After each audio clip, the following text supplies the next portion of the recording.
I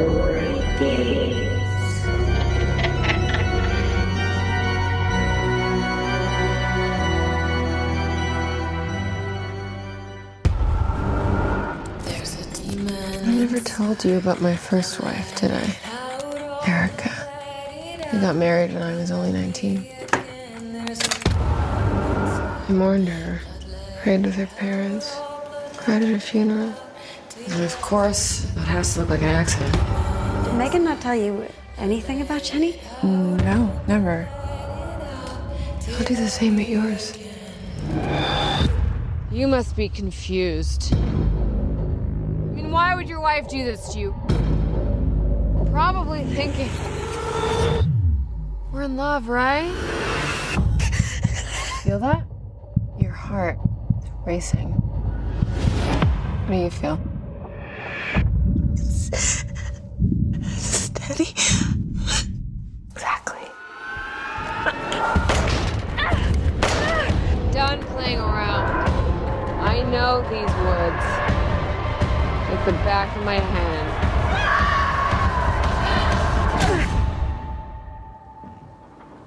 What turned you into this monster?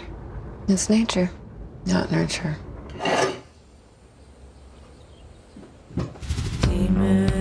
All those people, they trusted you. I trusted you. I'm free in all the ways you're not. You're trapped by emotions, weighed down by guilt. You are never going to do this again. I'm not going to let you do it again.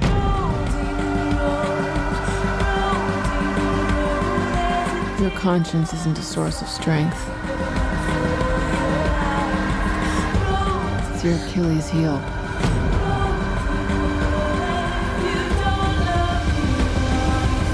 My dad, he used to say to me, you only kill what keeps you alive. I will bleed myself dry. Welcome back to the Gory Gays, the horror podcast where two horror-loving boyfriends slash up and bleed out your favorite and not so favorite horror movies. Oh, I'm Stanley. Yeah, you're Stanley. I'm Alex. I was gonna throw in the whole from classics to new releases. Well, you know what? We do cover new releases now. Yeah, that's like a thing. It's been like two. Just two. Okay. I want to say two, but I think that we are going to. The next one I think we might do is a new release. I kind of want to talk about Love Lies Bleeding. Well, yeah, this is the month. Let's do it. It's Pride Month. I was going to ask you, and we might as well just talk about it now, because you guys, I found out recently, and I don't want to start this off as like a downer, but I lost a friend recently, so I wanted to just give a beautiful shout out to my lovely friend Danielle Briosco. I haven't seen her in a very long time, but she sadly passed away last month, and she was such a wonderful, wonderful person, and I worked with her for a moment in time over at the restaurant, and she was just so cool, and we bonded over movies, old classic movies, Joan Crawford movies, to be precise, and I was thinking that maybe Whatever Happened to Baby Jane would be a really good selection. I know it's on Lonnie's lottery board, but that was one movie that we talked a lot about, that and Mommy Dearest. So I was thinking that to honor her, Whatever Happened to Baby Jane would be a good selection. But Pride Month is underway, and Love Lies Bleeding could also be a good selection. So I was going to put up a poll and see what people wanted to do. But I was also thinking that since it's our birthday week, that after this episode drops, that we just take the rest of the week off and come back next week. Yeah, why not? So we are probably, judging by Alex's reaction, going to do that. We might not be here next week and just come back the week after with either Love Lies Bleeding or Whatever Happened to Baby Jane. I almost said Jean, Baby Jean, to honor my girl Danielle, because goddamn, what a loss, dude. She was just so fucking cool. I wish you could have met her. Well, may you find your place of peace, Danielle, and this is your Gory Gay send-off. Gory Gay send-off. Oh, God, it was just such sad news. And it was so interesting because I tell you all the time that these universal pull type of things happen to me pretty often. And I talk to my friend Evie about it a lot, too. And that morning that I had, I found out later in the afternoon, but about a week ago, I randomly ordered Mommy Dearest, the book by Christina Crawford, off of eBay. And I just got it not too long ago. And I started reading it that morning. And like I just said, we bonded over the movie. And she always was like just screaming random fucking Faye Dunaway quotes at me. And then later that afternoon is when I found out the news. It's just, and I always say this too, it's just bigger pictures. And this, as cheesy as it sounds, but if you were to go to one of those places where like a psychic medium or somebody, you tell this to, and they're kind of like guiding you through this experience that you had, they would technically tell you that this is spirit speaking and letting you know exactly what she wants you to know and what she wants you to hear. And this is Danielle that I'm speaking about. Like she kind of reached out in her own sense, in unforgotten or unfinished business. And even if it was as simple as a book or as simple as, a hug, that she just wanted to do so bad during her time in this world, but didn't get to do.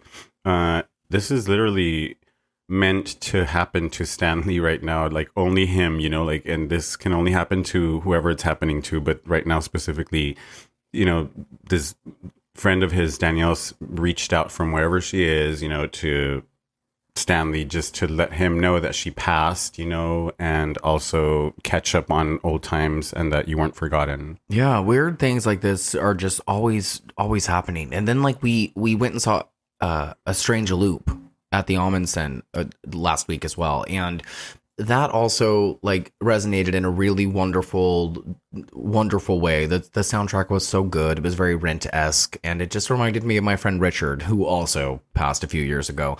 And then the Whitney Houston moment in the show happened, and all day there was just a bunch of 312 things happening. And the meaning of 312 for me, and I'm not going to get into that, but I will say the whole Duke thing, because I had a dog named Duke who was very special to me. I have the picture of him tattooed on my arm.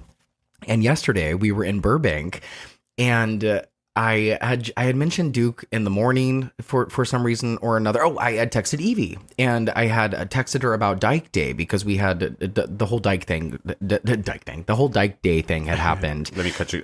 Dyke Day is a celebration that was happening. We were babysitting for a couple of friends while they went out and enjoyed the day. Evie, our friend, was there as well, and this is who Stanley's talking about. Yeah, and I had said something about Dyke Day to Evie over text message, but Dyke was auto-corrected to Duke. Duke is the name of my former dog who had passed. And I was like, oh, Duke. And we had a moment about Duke. Evie just text messaged me. Oh my gosh. That's fucking like wild. At this very moment. Like I said, it's just weird. 10:56.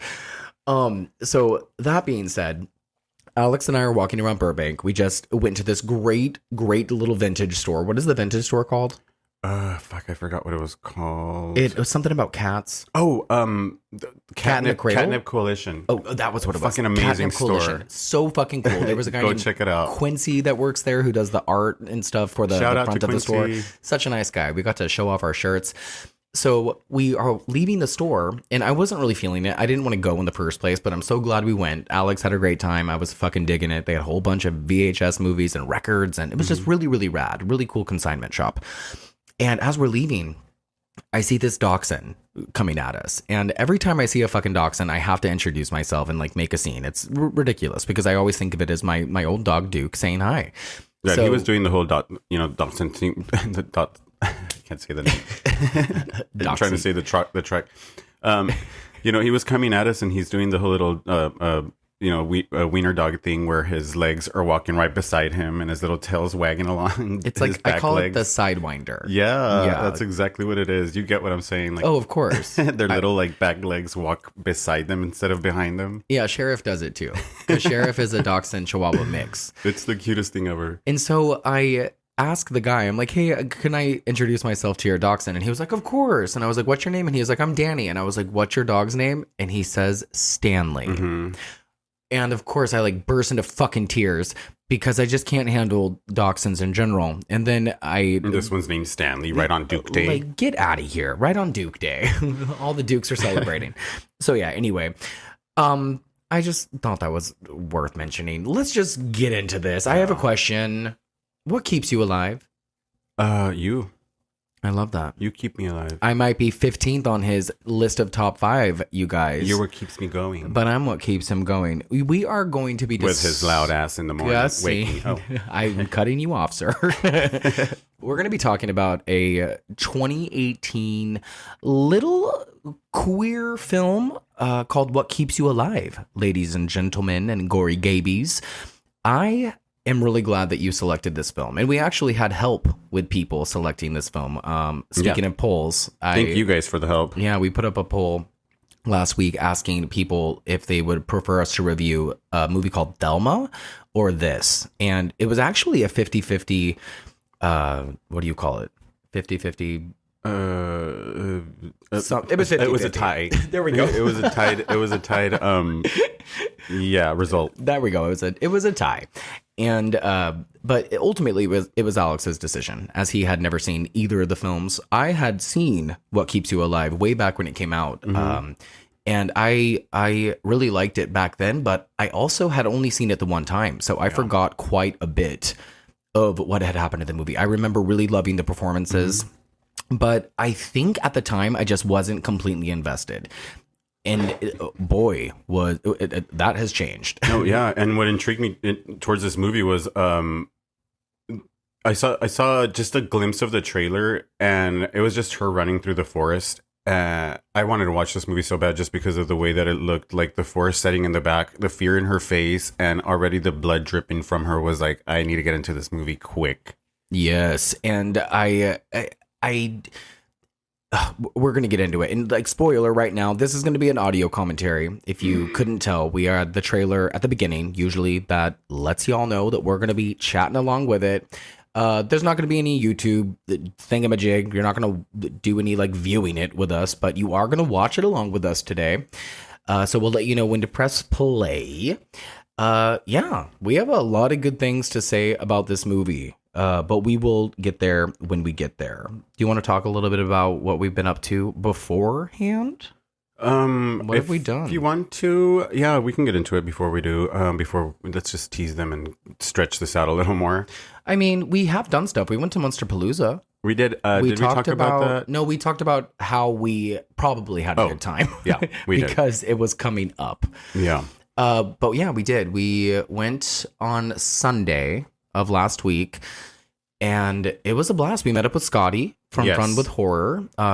As everybody should know, if they don't know, Andrew lives in a different state, so he was not able to attend. But Scotty, me, and Alex, you had never met Scotty in real life, like not in person, no. But it kind of felt like so comfortable because we've already seen each other through Zoom, and we've talked a lot. Yeah, like, and we've guest hosted together on their show a couple of times. So you guys hit it off very well. Yeah, I also want to give a little shout out to some of the vendors that we were out there having fun with. And one of them first being Memento Mori Goods, which I had such a blast at their booth because they had like these $5 little what is it? Those little pouches that had, it was like a what do you call those? Like surprise little pouch. So you don't know what's in there. The mystery package. The mystery package. Yeah. The pins. So they were $5, guys. But in each kind of mystery pack, it either had 2 pins or 3 pins. But they were so fucking cool, and they make them themselves. Every single design. They sell through their website as well. Follow them on Instagram at Memento Mori Goods. Also, we have another one at Small Town Weirdo. This guy is fucking amazing. What a gem. This clothesline that he created is so fucking good. And when you see it in person and you touch the fabric and you put the fucking clothes on, it is so well fitting. It's so fucking good. And this guy is so sweet. Like, he's like the sweetest person ever. Oh, we got 2 shirts. Yeah, we got 2 shirts.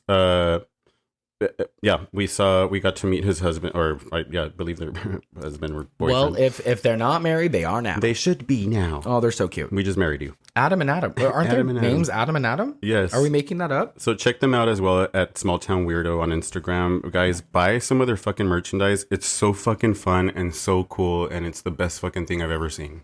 Agreed. My shirt has Sydney Prescott on it. Mm-hmm. And it says, what does it say? I think it says Scream Queen. Does it say Scream Queen? Yeah, Scream Queen. Yours says Final Boy.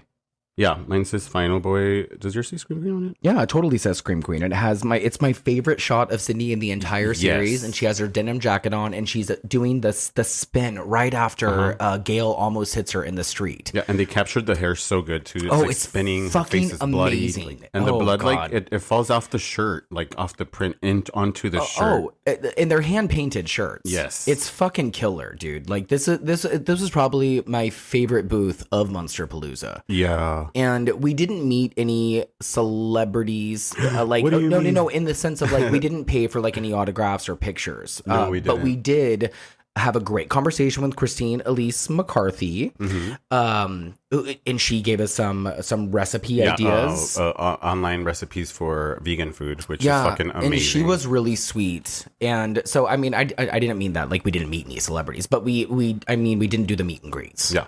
But why don't you tell the story about what you did do? It was so amazing, you guys. Me without even knowing what was going to happen or how the day was going to play out. We were in line because one of our friends, Scotty, had purchased at Fun with Horror had purchased a ticket to meet A photo op. yeah, a photo op to. Oh my god, I can't get her name in my head. I'm so excited. Oh my God, Melissa Barrera, get it together, bitch. Melissa Barrera. I just kept on saying McCarthy. I don't know why. Barrera. Yeah, you know. We were in line. not Melissa No, not at McCarthy. all. So we were in line waiting because, you know, he was waiting for his opportunity. Of course, we were waiting there with him. And sure enough, he goes, you guys, this ticket is worth 2 adults and 3 kids. We were 3 adults. So he turns around, looks at me, and he's like, Alex, why don't you join me on meeting Melissa Barrera, you know, take the picture with me? And I'm like, what? Like, Yeah, my jaw Stanley, just you can dropped. fuck yourself. Yeah, basically, go inside, take care of yourself, come back out later. I fucking jumped on the opportunity so fast, gave all my stuff to Stanley. I was here you go. I'm in line to meet Yeah, Melissa. I held on to all of their things. It happened so fucking quick. She's the fucking sweetest person ever. She hugged me like at least 3 times, which I held on to her so fucking like tight. I was like, oh my gosh, you're so beautiful. I had such a great opportunity. Thank you again, Scotty, for that. That's amazing. That is now sitting on our mantle, and you get to have us have sex. Oh every single yeah, night. Scotty gets to watch us Go at it because he's on our mantelpiece. No, and I'm glad that you got the opportunity because I know you really, really like her. Oh, and, it's You know, I amazing. like her too, but Yeah. it's everybody has that person, Yeah. and She's a Mexican actress that had developed from novelas from back in the past, and watching her from prior shows before she even became a Scream Queen or introduced to Scream, which a lot of folks, you know her from now. She's just a fucking amazing actress, and I introduced the show Vida to Stanley, which is on Stars. You can find it Obsessed. on Hulu now. it's on I believe. Hulu. Yeah.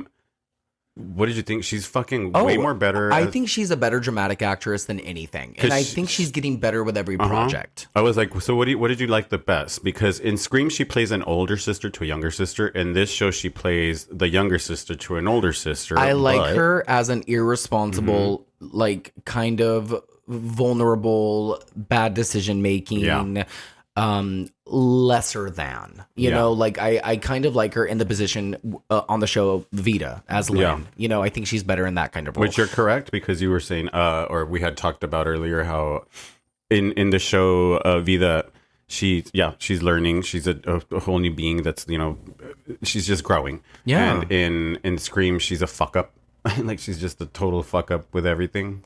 Yeah, but also she's trying to make things right Yeah. in the Scream series. And then So- they both come back, remember? Like, Yeah, they have left and they are returning to like kind of. But the difference in the Scream movies is that she's trying to make right what she had done wrong. Yeah. And in Vita, she don't go fuck. She'll go, Like she's just a fucking bitch. Like they're both. I mean, she's not a bitch, but like she's just very careless. she's on and a she's vendetta selfish. to become a asshole. Yeah, exactly. And I'm not very far in the show, so I'm No. trying to. I'm trying, but like I'm getting home and I'm like, yo, it's either Harry Potter or it's Vita.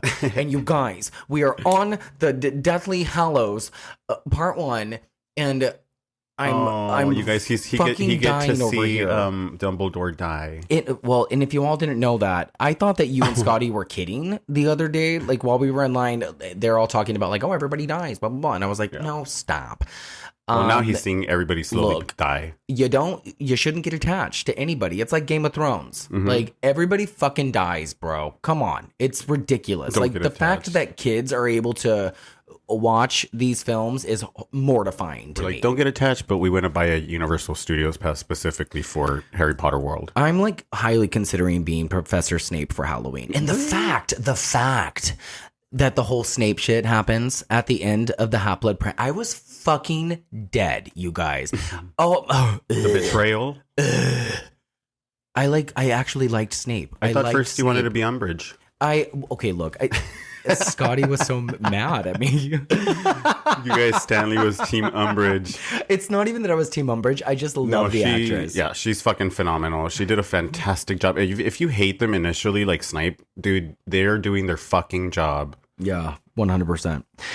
Speaking of other things that we watched, I actually did a lot of working this week, so we did not get the opportunity to like sit down and binge a lot of stuff like we normally do. So we did watch His House on Netflix, which again is actually on Lonnie's Lottery. So we're gonna end up watching that again later on for the Patreon. That movie lives up to its expectation, dude. When that I launches. have not been so fucking scared of a movie in a long ass time. It was an experience. They Holy did this shit right because those fucking the jump scares and everything that scares you in this movie is done so fucking quickly that you don't even get the image of what the fuck just happened. You don't remember it because it happens so fast. It's such quick horror that it's so perfect for me because I hate when things are done so slow that you kind of like break it down in your head like, oh, that's not scary at all. Like, so dumb. Or I like it when it's done slow, but it's like slow burn enough to where the surmising dread is like worth the payoff. Yeah. And I think that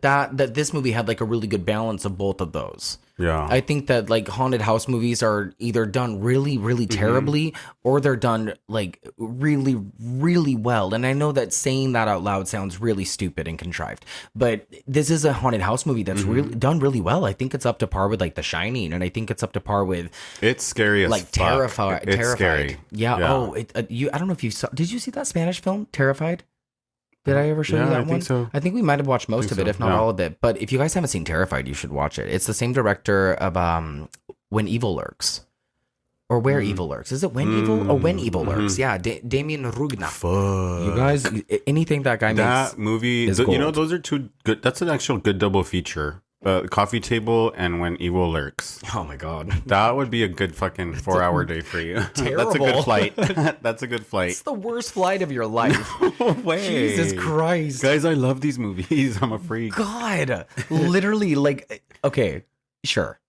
I'm gonna say yes. From a film person standpoint, these are wonderful films to watch. Absolutely. Fuck yes. But I dude. love Like, that Alex is like, let's have a fucking bowl of popcorn This is while we're gonna be our watching double babies feature. get decapitated. We're going to do this. Actually, we already did Coffee Table. I was so like, that we're sucks. never watching the fucking coffee table again. I am. I love that movie. I come home tonight. Very well done. Yeah. What else did we watch? Oh, we watched In a Violent Nature. Yeah. Let's spend a few minutes talking about In a Violent Nature. Okay, God so damn. we have actually been looking forward to this film since we saw trailers. And I think we started seeing trailers, it was around Thanksgiving. Yeah. Because I think the first trailer we saw was during Thanksgiving, the movie. Yeah. Right? Okay. We knew it was going to be divisive. We knew it was going to be different. And we knew that it was, we heard that it was supposed to be very gory and very just innovative and different and, you know, all this stuff, all the hype. You know, all these new horror movies are just getting all this fucking hype. And we went into it with just the level of expectation that we're going into any of these horror movies of 2024. And I would say that the movies that we're seeing this year have been good. Right. Yeah. I think that they've all been just fine. I think The First Omen was wonderful. I'm behind that movie 100%. We'll talk about it eventually. I think Late Night with the Devil, awesome. Plug. Go listen to our episode. Immaculate, fine. I think that Immaculate, I'll never watch again. I probably won't either, but it was fine. It was worth watching once. Yeah. But The First Omen, superior to that film. I think In a Violent Nature is something that needs to be seen because it did something that I have never seen before. Like, and this is a spoiler. So if you haven't seen In a Violent Nature, I would say maybe skip the next 2 minutes of this conversation because we're gonna spoil some things.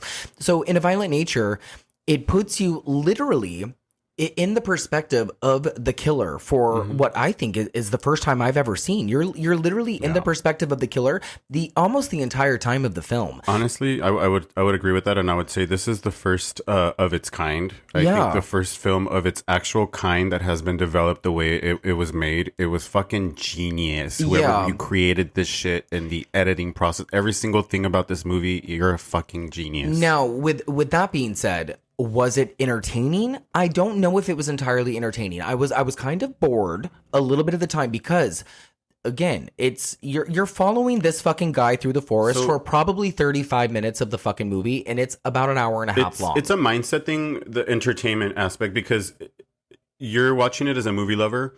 And in my mind, because I've played video games, and this movie is so fucking first player POV. It's like if you're playing Vice City, you know, and you're following the guy along the fucking street, and you're just bashing people's heads, you know, and you're like watching this guy attacking, but you're behind this person, you know, POV, kind of like still looking at what he's doing. That's what it felt like to me. But what were you saying? That I just lost my sense.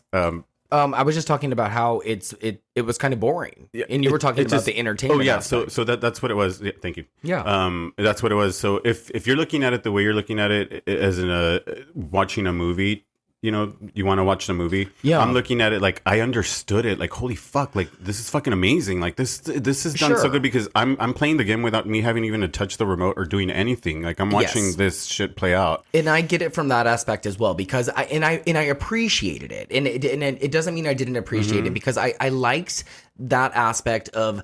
I've thought about that in the past. Like, what the fuck is Jason Voorhees doing the entire runtime of this movie? And bro, you find out what he's doing. Yeah. He's fucking doing jack shit. He ain't like doing he shit. ain't doing nothing. He's just wandering the forest. Is wandering around. He's like sitting against a tree. Yeah. He's doing fucking nothing. He's like playing with toy cars. He's playing with toy cars. Like. And you know what? Like it's not like uninteresting because like you're kind of wanting to know what he's gonna do next, right? No, it's great. Like I'm telling you, this is so POV. It's first player POV. I'm telling you, this is exactly how it's done on video games because you're playing the player, right? And then in the distance, you just hear the conversation of the people that's going on at a distance, you know? And you see them off scene, you know, but you're still in his POV.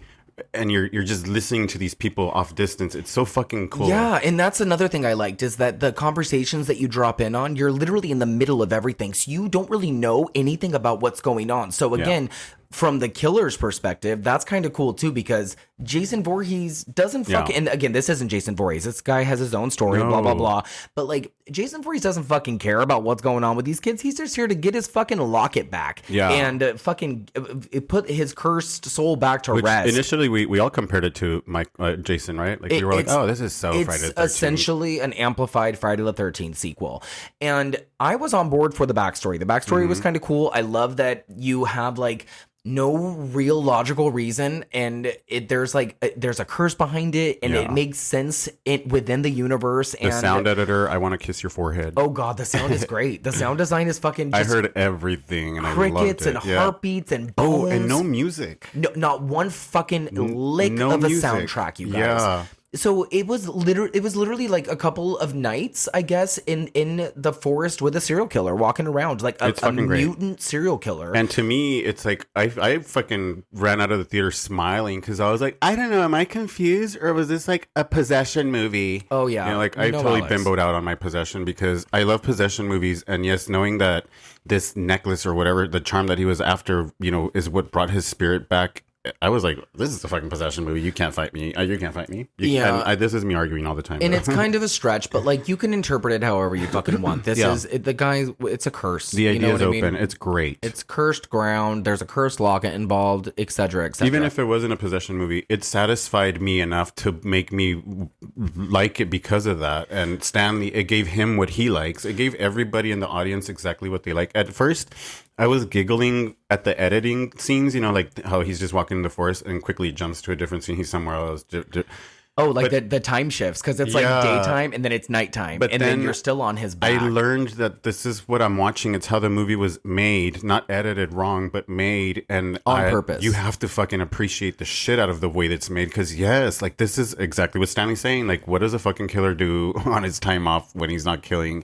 And he's just fucking walking, looking for the next kill. Like, and he also trying to just like resolve his own fucking personal issues, which is finding this one fucking necklace. He has trauma. He has trauma, bitch. And like, he's like in the house, like the first scene is him in this house that takes him 15 fucking minutes to get to. And he thinks he finds the necklace. So he has that moment in the mirror and it's like him like drowning with this necklace. And it's like, don't lose this necklace, boy. Your mama gave it to you. Don't lose hope. Don't lose hope. Cause the first 2 kills had me like, oh my gosh, this movie's gonna suck. And that was what I was thinking too, because I was like, bro, if I see another or don't see another off-screen kill, like I'm gonna fucking lose my shit. By the 3rd fucking kill, I was at the edge of my fucking seat, and I didn't go back after that. Dude, I literally sat through the whole fucking movie at the edge of my seat. I would say maybe it's like 50-50. It's a tie of how many of the deaths are off-screen, but the deaths. Oh my god, I can't even say it. The deaths that are on screen are fucking gnarly. The movie balanced itself out because of the death. Yes, it's a slow start. Yes, the editing you have to get used to. But once once you're there and invested, dude, stay for the kills. They're so fucking good. The movie balanced itself so good. What you're missing from the beginning, it totally makes up. Not in the last 5 minutes, like in the last fucking hour and 10 minutes worth of the movie. Favorite kill? What was your favorite? I don't want to spoil the way that it happens, but I will say the scene on the cliff, obviously.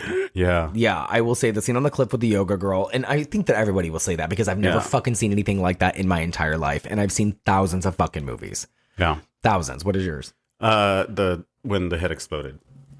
The head exploded. The head. Oh, that's right. Okay, and that's vague. I don't want to give too much. He's being vague because there's a few. I don't want to give too much, but God, there's a few head explosions. So what I'm going to do in this editing is I'm going to give you guys a timestamp from where we talk about In a Violent Nature until where we stop talking about In a Violent Nature for all of you who haven't seen it. So, would you recommend it? Absolutely. Yeah. Hell yes. That would be our pick of the week. And watch this movie and let it play out. You guys, like, honest to God, it's a fucking different breed. It's a brand new breed, which we're so excited about. It's good to me. I liked it a lot. So as bored as I was throughout certain parts, like, it still is definitely worth watching. Oh, yeah. And that was one thing we disagreed on. You loved the part at the end with the long car ride. I disagreed on that part. I was like, that was way too long for me, the car ride. But... And see, I think that it added another layer because there was 2 things that I was thinking about. Because at the end of the movie, there's a character that ends up in a car with someone who is potentially saving this character. We won't say who it is or what's happening, but it's a pretty lengthy scene. And there's dialogue with one of the characters. And all I can think about was, there's no fucking way that the killer is going to show up when this car stops because they've been driving for 20 fucking minutes. And if that killer does show up, this is going to be so fucking hysterical and maniacal. Like, what are we going to do with this? Or maybe he's been under the car. Something. Or she's driving him back. She's driving her back. Exactly. Or this bitch is like somehow involved with the killer, like something like that. But then the way that it ended, I was like, wow, like this is exactly how it would end in real, like in a real time life. This is exactly how it would end. So I actually really appreciated the ending, and I can understand why those who I did too. I did too. It was just lengthy, but I missed a really, really fucking key part of the movie when I went up and I got up our second bucket of free popcorn. Because I refused. I came back and I thought that I wasn't going to miss much, but I honestly, it moved fast from where I went to the popcorn. The most important part of the movie. I came back and I was like, you know what? At the end of the movie, I was like, I really wish that the whole movie would have just been him without the mask, because I really fucking liked him without the mask, like so much. But then Stanley's like, oh no, they explained why he like puts the mask on and blah blah blah, and I was like, oh, so then everything tight. Don't miss a beat from this movie because you'll literally miss the key part. Oh my god. That's what happened to me. So at the end of the movie, I was like, this was way too fucking long.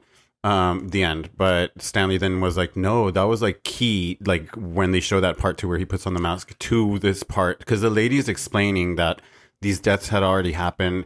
It was a bear that had mauled somebody, but they never found the bear. And in reality, it's always been this fucking spirit killer. Yeah. Or whatever it is. Yeah. It's just like, it blended a lot of 80s slashers together. And, a lot of people don't realize that the early Friday films are really not that gory. They were really heavily edited. Say that 10 times fast.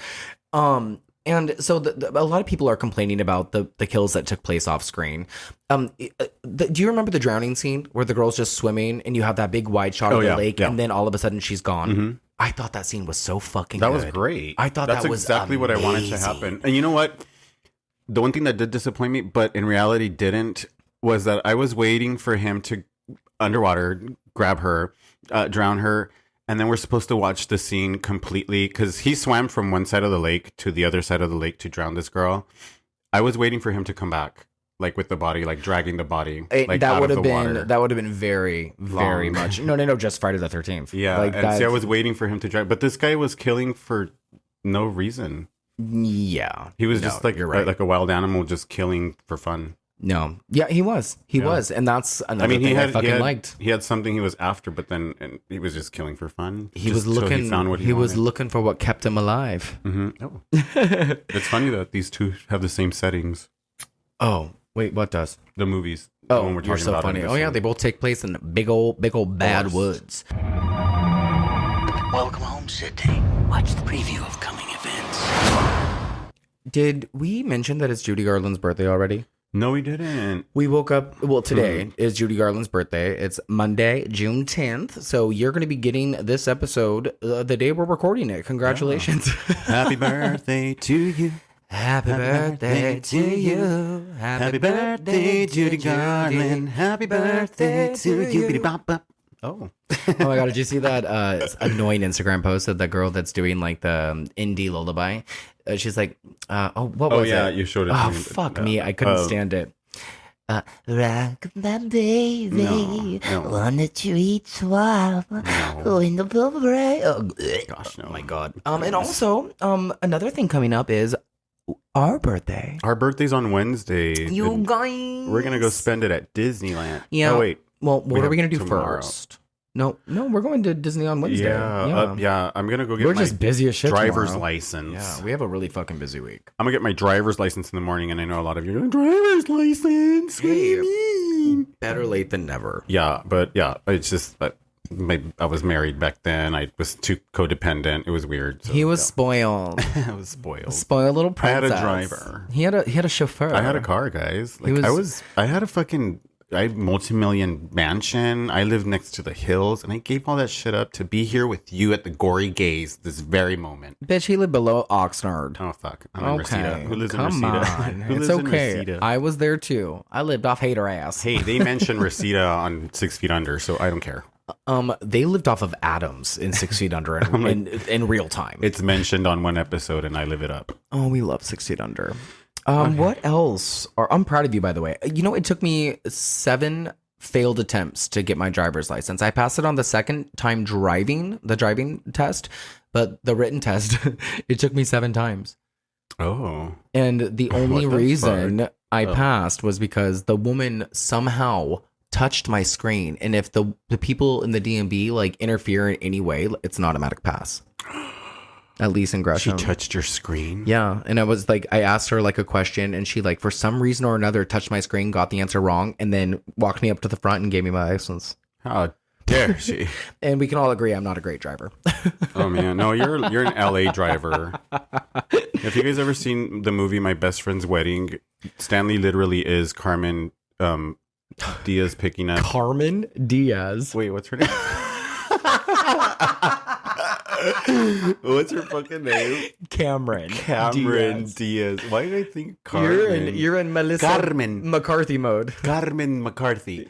No, yeah. What was her? Cameron Diaz. Holy shit. Where is she at, dude? She needs to come up a little retired. more. What? She retired, I loved baby. her. Oh, no, yeah. she's fucking great. Her last she needs movie to come back. was a few years ago. Please come back and give us a horror thriller movie. She was in a movie called The Counselor, I think, where she straight up masturbates on top of a car. Oh. It was hot. Oh, she is retired. What else are we doing? I think we're going to have a cute little birthday brunch with Aaron and Summer and the babies. Yeah, they want to celebrate us, and we are not stopping them. I think also we are going to be appearing on another podcast soon called Traumadonna. And we are going to be talking about either... Oh, I already mentioned that at the beginning of the episode. Either whatever happened to Baby Jane or... Oh, yeah. Love Lies Bleeding. It's up to y'all. I mean, it's up to me, really, and you. But we'll let you have a say in it too. So we'll post that poll later. Love Lies Bleeding. Totally. And, yeah, probably. But yeah, I guess that's really it. We'll talk about The people under the stairs. as we're doing the commentary, I guess, because we'll be watching the movie at the same time. So we'll like kill two birds with one stone, I guess. Oh, that's a good saying for this movie, huh? This movie's like an amplified single white female. Like if the last 10 minutes of single white female was a whole movie, really, it would be this film. The elevator scene. Oh God, the elevator scene. We've come a long way. Yeah. This is episode 35, but it feels like episode 300. Feels like we started in the 90s. It feels like we started in 92. It feels like we are Bridget Fonda and Jennifer Jason Leigh. Yeah. Bridget Fonda, I know you are not listening to the Gory Gays, but if by chance you are, I offer you this.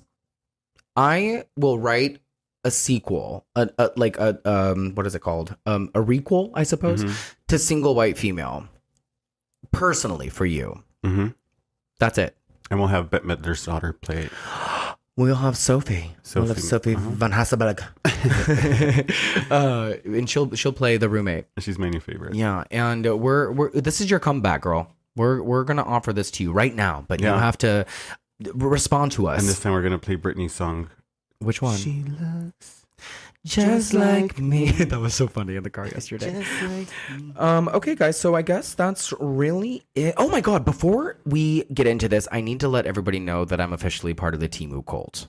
Oh my gosh. So you know, on Instagram, they always pop up with these fucking ads. Telling you that if you spin the wheel on the Temu, I think I was your age when I Temu'd. The whole 5 years ago. Hashtag Temu'd out. Alex thinks he's been 43 for the last 2 years. What the fuck? About to turn 43. I on woke Wednesday. up again and I'm like, how old am I going to fucking turn again? And he's like 43. I was like, no, I've already been 43. He's like, no, you're going to be 43. And we Fucking counted weirdo. back. And I'm like, holy fuck. I was like, this whole year I lived out like I was 43 years old. And I get to be 43 again, you guys. I already lived 43. It's so funny. What was I going to say? Oh yeah. So Temu, I spun the wheel. I was eligible for 6 free items. So I picked out 6 fucking things that nobody really needs. He thinks he's so special. They do this shit to Oh everybody. yeah. So it's like, oh, you saved $187. Spin again. So I spun again. You guys should have heard his excitement. Alex, I get this for free. I'm like, yep. And then from there, they're going to ask you to post this and do this and do that. And he's like, Alex. Oh, it was so fun. And then after my 6th spin, I had to spend $50 in There you order go. to get my 6 free items. So I got a dog bed, 6 $10 items. an elevated dog bed that's going to keep them cool for the rest of the summer, like Demi Lovato. And shit. yeah, I'm really excited. They should be here in the next 3 days. I love the summer. And I was telling people at work last night, they were like, you do realize you have just put to work a bunch of Indonesian little babies. Oh gosh. And I was yeah. like, what? And they were like, yeah, Temu was ran by like sweatshops. And I was like, are you serious? well, we support sweatshops. No, don't say that. Well, they're making items. Shit. Like, let's get it, girl. Oh my God. Okay, we do not bucks. support sweatshops. Oh, come on. Jesus Don't Christ. be so delicate. Okay, well, that being said, Sensitive. I'm pretty sure that the character in this movie, Jackie Megan, definitely supports sweatshops. Yeah. She probably has a sweatshop. And don't tell me to kill myself in a bathtub with a toaster. Oh my God, you guys, our YouTube, like, so our Late Night with the Devil episode, And we don't pay attention to this. They're just funny things to us. But, it is kind of like... but mean, you It guys. is You don't say that mean, shit to and just anybody. it is you don't at all. We don't get like a bunch of mean comments. We get barely any comments Yeah. on YouTube, like on anything. Like We're like nobody Simba. leaves We us laugh any at the comment. face of danger, but I mean, come on. We really do. And I will read some good comments here in just a moment because that's a good idea. So we can like put out some positivity. yeah. But there was a guy on our YouTube channel. We won't even name him. On our Late Night with the Devil episode, basically, Name him. Okay, you're right. Name him. Name him. He told Find us, him on YouTube. His name is Alec McPhee. And he said, hey, cigarette emoji. Just wanted to let you know toaster in the bath isn't as bad of an idea as it sounds. Use could go together. Heart Now, emoji. is that a girl or a guy to you? Couldn't tell you. The name Alec McPhee, that's so Ally McPhee without the E and the Y. They just added the C. So it's a fake profile to begin with. I And to mean- me, it sounds like a woman. I just went Because to... nobody says use. They don't have any subscribers. They literally joined the same day. to do that to us. So, I mean, whatever. Who cares? A comment is a comment. We appreciate it. Exactly. Well, I mean, I literally wrote back and said, thank you. And unfortunately, we don't have a toaster, so sorry. We don't. We have an air fryer. Yeah. Is it the same? Does it work the same? Probably. It plugs in. So Vanny1237 wrote back to that guy and says, sounds like a good idea to me. Go ahead and do it first. Oh, we love Vanny. Vanny's a champ. We love Vanny.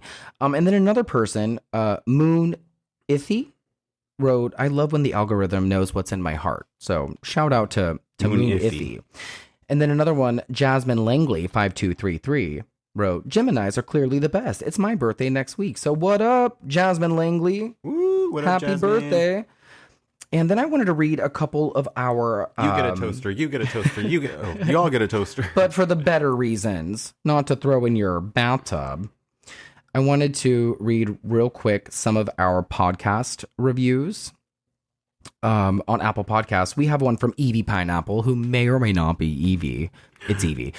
She wrote, these two are so knowledgeable on the subject of horror movies. I just listened to the episode where they discussed one of my favorite scary movies, Hereditary, and they pointed out so many pivotal things that I didn't even catch. What up, Evie?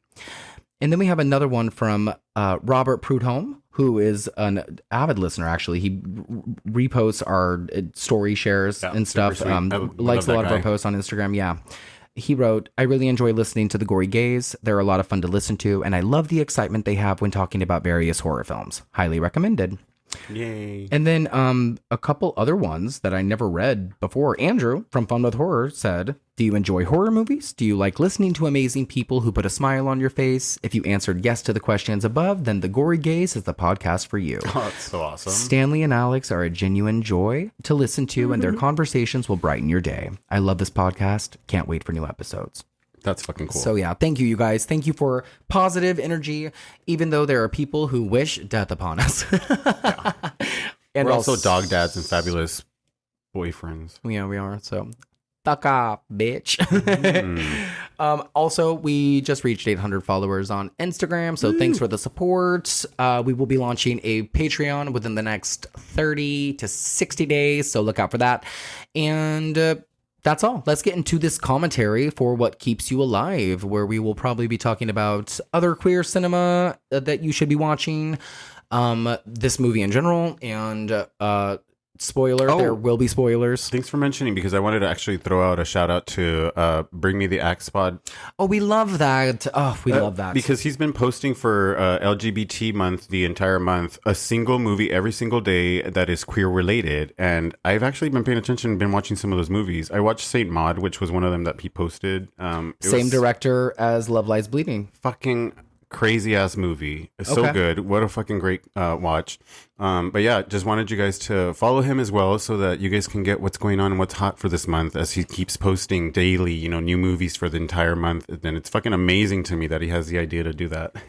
Yeah, no, I think that Brian and Dave are really cool. Yes. They're brothers, and they also do 80s horror movies, and they focus mostly on it's really similar to us, actually. They do like really culty movies, and I've never met any other people that have done an episode on elves. But unlike my dumbass, these guys actually know what they're talking about, and they're so good. No, everybody has opinions and perspectives, and that's the charm of podcasts. Yeah. Like, everybody is different, and I love that. Yeah, absolutely. Somebody loves me just as much as they love them. So, hey, shout out to my little followers. You're so funny. I love it. Okay, so do you have anything else you want to say before we press play on this, you guys? And just so you know, you guys can rent this on AMC. You can rent this on Amazon, I think. We are not going to disclose how we're watching it, but we are going to watch it. The internet. And It's the internet. It's the internet, bitches. So we are going to be pressing play here in just a moment. Oh my God, it's so loud on our end. IFC Midnight, baby. And of course, in case you guys wanted to know, I just took off all my clothes because we turn off all the fans in the house so that we don't catch the noise in the mics. It's funny you mentioned that, because I was going to talk about how we used to unplug the refrigerator. We've come a long way. Oh, we've actually stopped the elevator before at the apartment here. The complex. Oh, gosh. Well, we used to be so pissed off back then. Now we don't have to, because the elevator's just fucking broken all the time. We've come such a long way, dude. It's so funny. Okay. What keeps you alive? What keeps you alive is, first off, it's a great title. And there's a lot to unpack here. We're opening on a place called Timber Bay. It's this remote, isolated, woodsy, Blair Witchy location in the Canadian wilderness. Do you like the sound? I think it's pretty fine, yeah. And we have captions on, of course. Yeah. And we've seen this already, so I'm not surprising Alex Leprechaun 4 style. I yeah, you are. I love the setting right now. But I said to you, if this was in real life and I was walking through this forest, I would be in awe. I would be in love with it. I would be talking to the trees, in love with the trail, everything. But as soon as you see this type of setting in a horror movie, it's fucking scary. It's horrifying. Okay. Tinicky. I'm sorry. Remember how I told you that I went somewhere similar like this in Alaska by ferry? Yeah. When we were watching this a couple of days ago, guys, I was telling him like a similar experience I had. I mean, nothing similar. No one tried to kill me, spoiler. But I had gone somewhere similar and it was just off the fucking grid. Your husband? And anyway, and there was the underground steam bath thingy. What was it called? Steam bath thingy? The underground saltwater bath? No, babe. The sulfur, bath, like what are they called? What is it called? Come on, people! Like they come out from under the ground, and it's like this little puddle of water where you bathe in it. Shit, we knew what we were talking about the other day.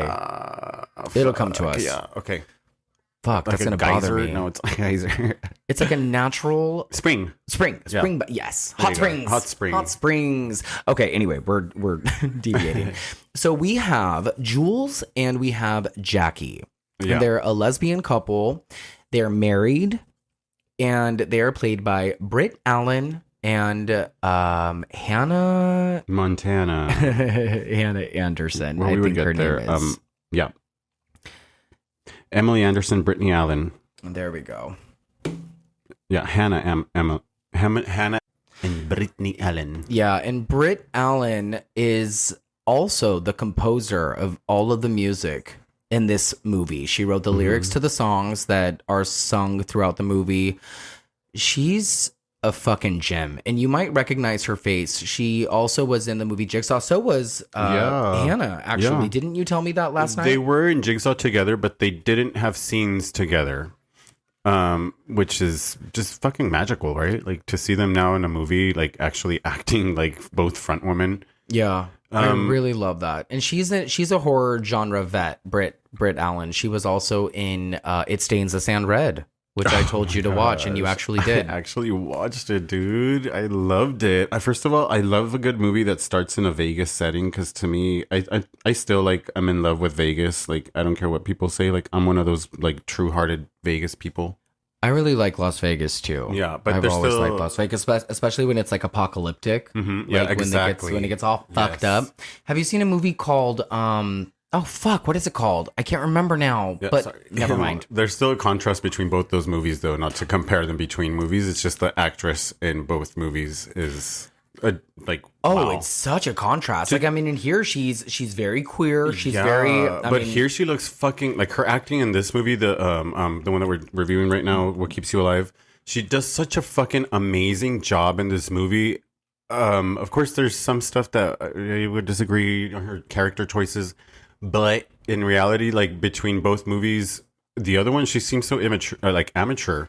Compared to this actress here in this movie, she seems like she's fucking doing a fantastic job. In this one, this is a year later. Wow, so no this way. one is just a year later. And I think that you're right. I think that this is a progressive role. Mm-hmm. And I think that she has learned more. And but again, this is a different character. Like in It Stains the Sand Red, she's a stripper, right? I can't really remember. They're both different stories, absolutely. They're just, and it's acting. This is acting. Do you love the Florida shirt? I'm in love with the Florida shirt. It's one of my favorite Taylor Swift from the new album songs. Yeah. Hey, Taylor. Florida. But she has a Florida surfing shirt on, which is cool. So these two women are at this big giant cabin on the edge of a lake, this big lake that surrounds the entire island. And they're there for the weekend. They seem to be very in love. Like, and the first time I saw this movie, I went into it completely blind, knew nothing. Happy Pride, by the way, guys. Happy Pride. This is definitely a Pride movie, I would say. And it's definitely fitting for Gemini season. We'll get into that. Yeah. You know, and the role of the woman that's playing Hannah was originally written for a man. Really? Yeah. The process of landing on Hannah to play the role of Megan was actually really random and happened just through a series of events. Was Colin Minningham gave during an interview. And that's who directed and wrote this movie, by Yes. the way, who is also married to Britt Allen. Yeah, initially who plays Jules. He had written this a character for a man to play, but the guy that he had in mind wasn't available. So he had to because he was like on TV and doing some other series or some shit like that. He wasn't available, so they had to go with Hannah. Oh, he kind of like chose Hannah because of her great fucking acting skills. That is really cool. Yeah, they both went to school for acting. They both went to theater school. So initially, this was not supposed to be a queer movie, but because this guy was not available, thank you. It's so interesting when you can just kind of do a gender flip, and it makes it so much more interesting and so much more of a better story. Like if this was a straight couple, I don't know if it would be a better movie.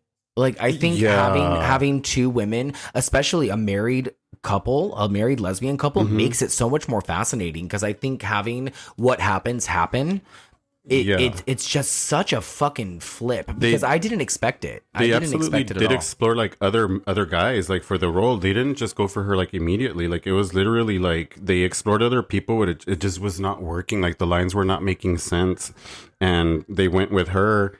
And it finally like worked. Like it was such a great idea to bring her in and work with it like as a woman to woman. That's so fucking cool. That's so cool. Yeah, we find out that Jackie, and we keep calling her Megan, but we'll explain that why. There's a reason. Jackie has like these little quirks that we're learning pretty quick. I would be interested to know like how long they've been married and what their life was like before this particular night has started. But Jackie starts playing a song on the guitar. It's a really haunting, weird song about a demon that's inside her. And you know what? The song is called Bloodlet, I believe. I don't know if it's this song actually, but the woman that they chose to play before Hannah, like after they chose all the guys and they went with for a woman, they chose the woman that sings this song that she wrote and sang that song that she's singing. It was supposed to be Hannah's character, but they didn't pick her either. They just chose her song to be in the movie. So Brittany Allen? Because Brittany Allen's the one who wrote the song, right? Oh, yeah, she wrote that song. There's another song that, so it's probably not that song. There's one named Bloodlet in the movie. Okay. Which was supposed to be the girl. Oh, she might not have written this song. I just know that Brittany Allen composed I see, all the music. Okay. I don't know, like the background, the score and stuff. So she might have, that other chick might have wrote, which is, I have her name, sorry, like, give you the name. So which was so this woman's name was Kathleen Monroe. So I first went to Kathleen Monroe, and she actually sings, and her original song Bloodlet is heavily featured in the film and in the marketing of the film. That must be it. The way that it came out about was in studying her work, and I came across her music, and I just felt like this song had such a darkness to it. It needs to be part of the film. Ultimately, Kathleen was shooting overseas, and her shoot extended, so she couldn't do the film either. Oh, that's interesting. That's a quote. Yeah, that's a quote. Yes, from the director. Yeah, from the director. Oh, that's really fascinating. I thought that Brittany Allen actually was singing that song in the trailer. So thank you for confirming that. In this part of the movie, this is where we learn that Jackie's alternative name is actually Megan. A neighbor from across the lake has just interrupted their massive makeout session. And this actress is Martha McIsaac. She is probably a familiar face to some of us. She was in the movie Superbad, and she was also in the remake of Last House on the Left. And she looks a little bit older. She also looks like Asia Vieira from The Omen 4. Yeah. She looks a little bit like her. She has a small part. Yeah, she does have a small part, but this is an important part we will discover. And this is also her last film role. She didn't die what or the anything. Yeah, I mean, it's just her last movie. Like, she just stopped acting. And you had asked me during this part, like, what would you have done during this situation if you took somebody camping, like Stanley and I went camping somewhere, or like to his old town, and somebody that he knew from the past came up and said, "Hey, David, how are you?" And I'm like, "David? I thought your name was Stanley." Yeah, like, I mean, because it could happen. Because when I was a kid, like, I went by Ed or Eddie. Oh, yeah. You know, so, like, if we were to go back to Oregon, and, like, there are only probably 2 people left in the world that still call me Ed. One of them is Becky, and she's like someone who will never call me Stanley. Like, it's just, it just will never happen. That would creep me the fuck out. And like, so she would be like Ed, her entire family Ed. Like, so that's just something that they have never tried or adapted to do. There are certain people, and but this is an entirely different scenario. Like, this is like they go to bed without even talking about it. The next morning, Jules gets up, she goes on a run, she's confused. She comes across this, is that a boat, a canoe? What would we call that? Like a kayak. No, right? It's not a kayak. A boat. It's just a I've been in a kayak. I should know that. Yeah, it's a boat. Yeah. But I didn't realize this until yesterday when we were watching this and taking some notes, that those are nail scratches. Oh, yeah. When she puts her hand on this boat is turned over and there are straight up nail scratches on this. Oh. Fucking scary. There she is. So she is confronted by Jackie / Megan. We're just going to call her Jackie because that is what Jules knows her as. Her wife, Jackie. Ooh, nips. Whoa. Fucking cold out there in Canada, eh? These are both Canadian actresses. This is like a Canadian production. I should also point this out. I know I told you, but the director, Colin Minahan, is that it? He is part of a collaborative effort with Stuart Ortiz, and they are known as the Vicious Brothers. They have directed movies called Grave Encounters, Grave Encounters 2. They also did a movie called Stillborn. And I was telling you that I have a bartender friend at work who knows the guy Stuart, who helps him do like film and edit like his TikTok videos and stuff like that. So that's a kind of cool 6 degrees of Kevin Bacon kind of thing. That's kind of cool. So in a way, we know her. There it is. That's a Gemini thing to say. I know her. These 2 actresses work so well together. Yeah, they really do. It's like they really are married and really just have known each other just years and years and years. So I'm just choosing to believe that they have been married a long time. And this wasn't supposed to happen. Which part? I mean, this was supposed to be. It just feels female organic. And male, yeah, it just feels everything is organic. But like her way of lesbian life is very masculine. So I understand this, but like also like her giving the necklace to her is very much a manly thing to do, giving the locket to her. Yeah. So it's very interesting, the dynamic, because it's very much a gay relationship, but there are things that they are doing that could be considered like what a straight relationship would do as well. So who's to say what is gay and what is straight? Yeah, honestly, because they're both like woodsy women, but the one that you say is the male type that gave the necklace to is dressed more of the feminine type lesbian than the other, that's wearing all denim. But also jeans. when things start to fucking get crazy, like who's the man now? Like holy shit. So we are basically just going about our weekend. Like we have Jules and Hannah just shooting guns in the forest, that's like an assault rifle, isn't it? What the fuck is that? Yeah, I would say an assault, not an assault rifle, a hunting rifle. A hunting rifle, yeah. Oh, a hunting rifle. Yeah. And homegirl has been like outdoors a good portion of her life. We learned that her dad used to take her hunting a lot. Yeah. Every summer. Yeah, initially when the film starts and they go into that cabin, that's the first thing we see is the gun in the house. It's so funny. The other day when we were watching this, you were like, what a good song to listen to when she was singing that scary song. And at the same time, I was like, this is horrifying. Yeah, we both said it at the same time. Stanley's like, this is horrifying. I'm like, what a wonderful fucking song to like be around the fire, and like just singing. You're like, she's singing about the devil. And then we're both like, lesbians. A bunch of lesbians. No offense. Go listen to our Mother's Day episode. And also, when Neighbor's Tattoo opens, go get Inked by Erin, our favorite lesbian. Yes. Lesbian. Lesbian with the chunky shoes. I love it. What are you doing? Nothing. Getting some coffee. Oh, yeah. You guys, this movie has an 80% on Rotten Tomatoes. Oh, thank you. Yeah, of course. Based on 54 reviews with an average rating of 6.710. Fuck, that's really good. 6.7 out of 10. Oh, I wonder if it would have that high of a rating if it was two men. Ooh. Oh, no, not at all. I don't think it No, would. not at After all. this, I want you to look up Spiral. Go ahead. Okay, yeah. For Metacritic reports a weighted average rating of 66 out of 100 based on 15 critics indicating generally favorable reviews. Fuck yeah. IMDb, we have a 5.7 out of 10. Okay. And yeah, that's what I have here. That is really nice. That's really good. Do me a favor. Look Yeah. up Spiral No. 2020 Spiral. from Shudder. Yeah, because also the director, That's 2021? perhaps, yes. No, because that's the Jigsaw film. What? I think it's from 2020. It's written by the same guy who directed this, Colin Myhan, or whatever his name is. 2019? Sure. Oh, wait, there is 2020. Try that one. Consecuencias? No, wait, that's not it. That's in Spanish. Spiral 20. And then look up Shudder next to it. Is it a Spanish film? No. Why does it say Consecuencias? 2020 drama? No. That's the wrong one then. Let me see. It's a horror movie, right? Yeah, it's a horror movie. I just want to see what What's the the poster, Rotten do you know? Tomato- This one? That one, yeah. Rotten Tomatoes? Yeah. The score for this one is 75.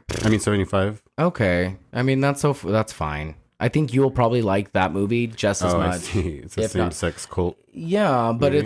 it's two men in the lead roles as opposed to two women. You guys, But it's same sex. Can we just say it's a gay film? yeah, seriously. Same sex. I didn't point out, but a few minutes ago while they were on the boat, Jackie tells Jules that the reason she changed her name was part of her coming out story. She didn't feel like her old self again, or she didn't feel like her old self. She wanted to be a new person. So becoming Jackie as opposed to Megan was part of the transition process. And That is the stupidest thing ever. We would all have different names. yeah, and that is why she changed her name, and that is why she that's just part of it. And then she goes on to give Jules the locket.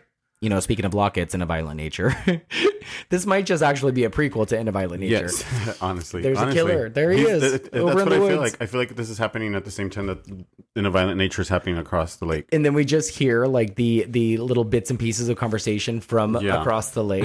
Hey guys, over here. It's so funny. Have so you ever let been me- hunting?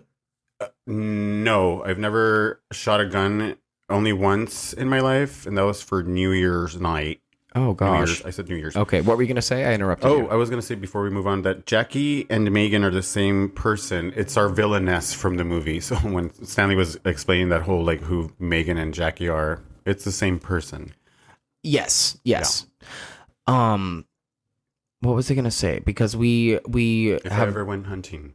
Oh yeah, no, I've never been hunting either. I would never ever in my life. No. No thanks. I've caught one fish and I didn't even catch it. My stepdad caught it, told everybody I caught it, and then made me gut it. And then I have never been the same. Oh, how horrifying for you, food. I would rather be dead. I'm like food. Oh God. Jackie also had told Jules a hunting story about her and her friend Ginny from back in the day. And long story short, Jackie had come face to face with the black bear, and she watched the big black bear die in front of her because her gun had jammed. She shot it once, but she didn't have any more power to the gun because it had jammed. So instead of finding a way to put it out of its misery, she just watched it slowly die in front of her. It's a really terrible story, but there is a lot of foreshadowing She here. manipulated the story. Yeah. Oh, yeah. And there's also a name that we need to keep in mind, Jenny. And then she shows Jules this knife that her dad had gifted her. And she told Jules as well that her dad told her something very important, which is you only kill what keeps you alive. And the bear fed them for a month. probably one of the best scenes in the movie because we get a lot of like subtle exposition and it's just fucking cool. So the next morning, because we need to catch up because we're a few minutes behind. The next morning, Jules wakes up. What's her face is gone. Megan / Jackie is gone. There's a voicemail from her saying that she went to town to go get some groceries and stuff. She'll be back later. So Jules takes this opportunity to take the boat across the lake to go visit Sarah, who has a husband named Daniel. And this is where Jules gets the idea that something might be off because Sarah mentions Jenny. And Jenny and Sarah and Jackie / Megan used to be friends way, way back in the day. And it turns out that Jenny is not with us anymore. That guy drinks a lot. And Sarah's husband's an alcoholic. He literally has a cup in his hand the entire movie. Yeah. So let's talk about the trek across the lake real quick. Like, she got across the lake so fast. That lake is like miles, really. miles. My arms would be fucking fried. But then again, there's a part of the movie where there's a chase between them in the same lake, and this bitch is pretty fast. She's very fucking fast. It's insane. But also, we don't really touch on it very much, but I think Jules is a doctor, right? Or she's supposed to be a doctor. She went to school but didn't finish. Like, she's a very educated, very well knowledgeable when it comes to the body. The anatomy of the body. There we go. So it's very uncomfortable, this scene. Yeah, it really is. I'm like watching Daniel, her facial expressions and goddamn, dude. Yeah, like, Daniel excuses himself to go get more booze. And then Sarah's changing the subject because she is obviously aware that we don't know enough about Jenny or maybe even our wife. Yeah. We're going to have to go back to the Cat Coalition after this. I love Martha McIsaac. I think that she needs to be in more movies. I wonder what happened. I wonder why she stopped acting or why she just hasn't acted. 6 years is a long time. That is a long ass time. Fuck. So we are on to another new day. So I feel like this should be the last day. You know, because that was Friday. They got there on a Friday. This all happened on a Saturday, the last day. And this is the next day, right? Yeah. Possibly. So we went, again, the entire day without talking about that. Yeah. How long have we been married? Well, when you're married, you kind of put that shit aside. God, you're right. Yeah, like you get over it quick. You're like, you want some toast? Yeah, you want some toast? Ew, you made me toast this morning. I made you toast this morning. You fucker. What are you leading to? Toast? No, I want a Diet Pepsi. No. I'm going to grab one in a second. No.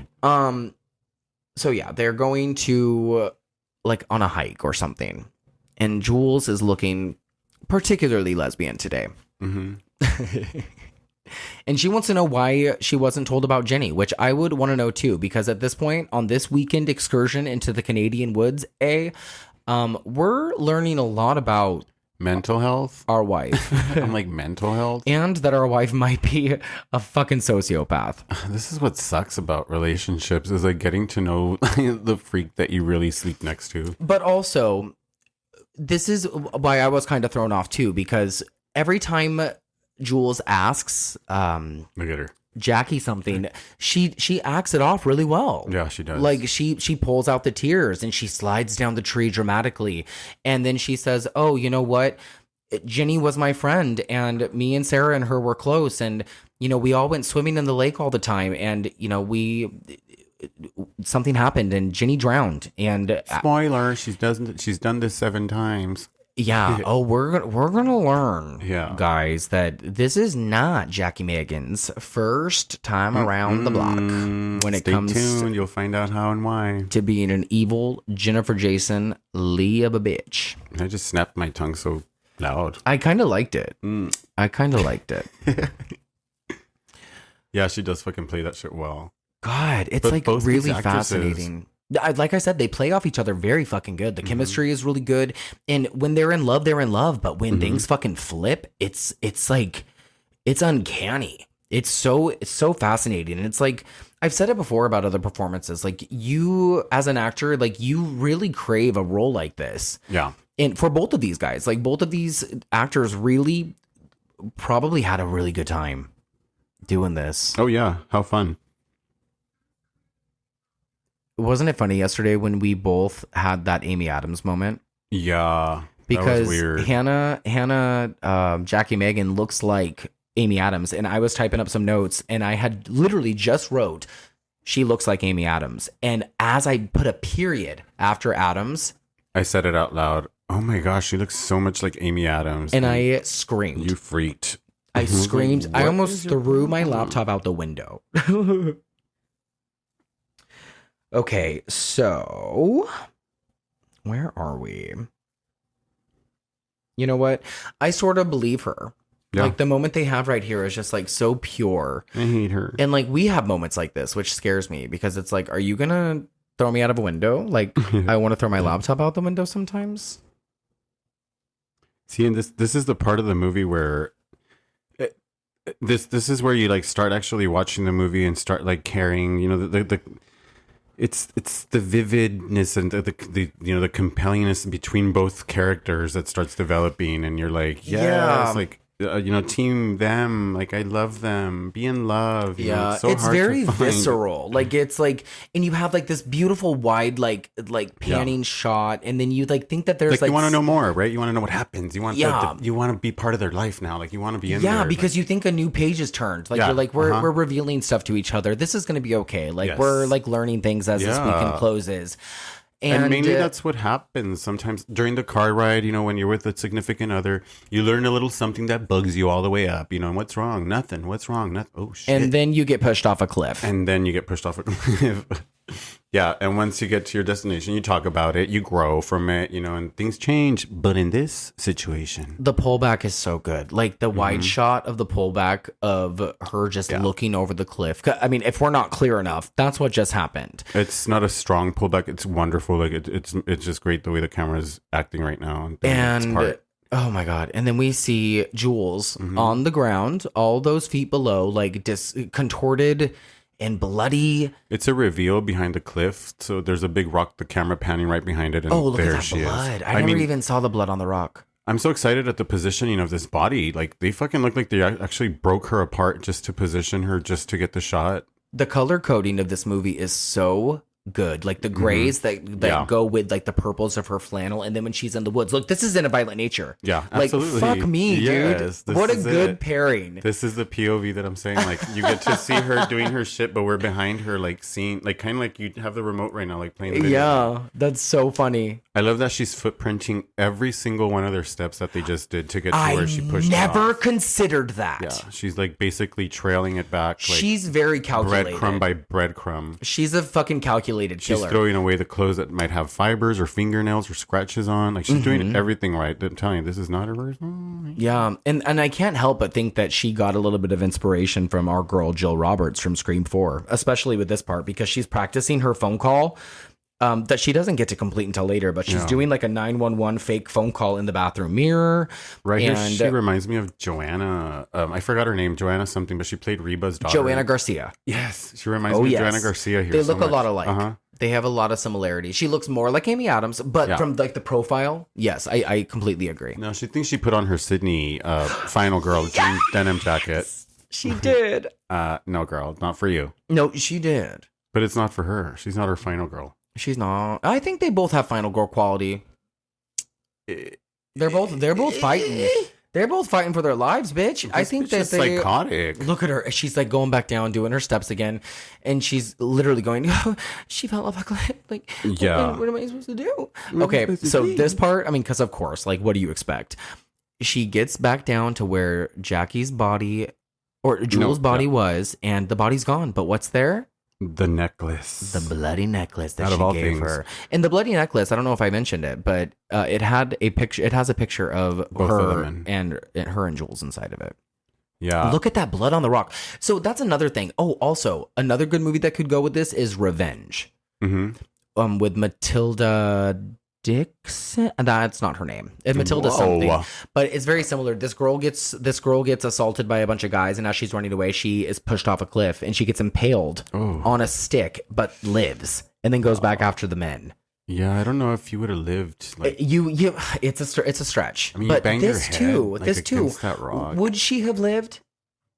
Is that what you're saying? I don't know. Because as she's putting herself back together a little bit later, and we'll go over the list of like what she fixes, it's like, I don't know if this is all that would have went wrong. Yeah. Because like when Jules is limping through the forest like she is like kind of broken. Like I think that there would be a little bit more wrong here. And I don't think she would have got away that fast for her to be like putting herself together like Christine, taking her damn time. Good You know, like reference. she's like basically like, and I think that Jackie would have been like right there, right beside her. That part when she fucking pops her shoulder back into place. Fuck. That But part's the disgusting. memories that are running through her head as she's doing all this shit. And is then like, she throws up her broken finger. Oh God, all these broken bones. yes. It's gross, yeah. And see, and this part when she realizes too, like, This is great. Look at this fucking shot. yeah, the part when she Wow. realizes that she's being looked for and that Jackie is saying, "Baby, where are you?" And like she's like, "Wait, like you fucking pushed me, I'm bitch." sorry. I didn't mean to do it. Like you fucking pushed me off this cliff, and then now she's hiding. You also need to watch Eden Lake. Now I'm thinking of all these movies that like are similar about people just like being fucked within the woods and like on the run from people. And this is probably one of my favorite parts of the movie too. Like if you guys can't tell, we really like this movie. So she's hiding. Jules is hiding. It's one of those wonderful shots where the person is on the lower end of the frame, That's like Jurassic behind a Park. rock. Yes. And then we got Tyrannosaurus Jackie up behind. And then the angle is where you see them both. Fucking gold. And Dilophosaurus. And then we see her, and then she's saying, "It was an accident. I swear, I don't know what happened. I'm freaking out." And then you see the flip Yeah. of her just like going from like fake crying to actually not fucking caring. Yeah. And then you see Jules realize it. The camera's all on Jules. Like and you see the realize realization in her like face, what she's fucking dealing with. And it's a very horrific, real. Oh my God. I wonder if she knows that she changed her jacket. Oh, you know what? I didn't realize that time did go on because she went to go change her jacket out at the house. Oh, and all it's that. So, probably yeah, a trek. okay, It's probably a trek back home. But then the part where she like then pretends to cry again. Yeah. That was why I just went, "Oh my God." Like, wow. It's a shock. Oh no, it's great. It's a shock. Look at her. What a psycho. Like crazy women are so fucking stellar. Yeah, I they love have- a psycho bitch, man. They have a strength in them, Mm-hmm. like demonic. This is fucking wild. They did a really good job with the blood. Agreed. Like it's so good. God, just watching her limp around all bloody and Mhm. stuff and like pukey is really me a something headache. else. I think that Jackie, if she is a Gemini, she's a May Gemini. Because the bitch crazy. There's no way we She want her in crazy. June. We were born with roses, No bro. offense, We don't need Shelby. you here. Not you, Shelby. We love you, Shelby.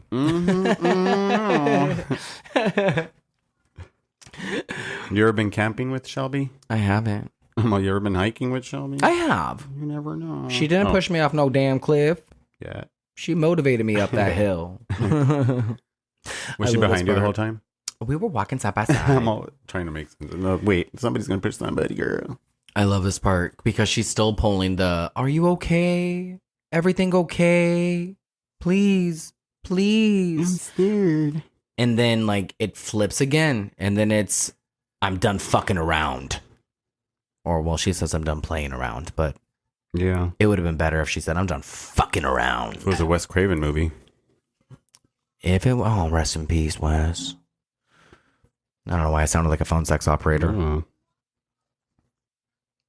Oh, and there's a part coming up too where they discuss like how one of them is like a crow and the other one is like a bald eagle. This shot right here is so fucking scary. And Yeah. how she's like, "Oh, maybe I had a psychotic break." Yeah, she is fucking psychotic. We're in love, right? Crazy bitch. Oh.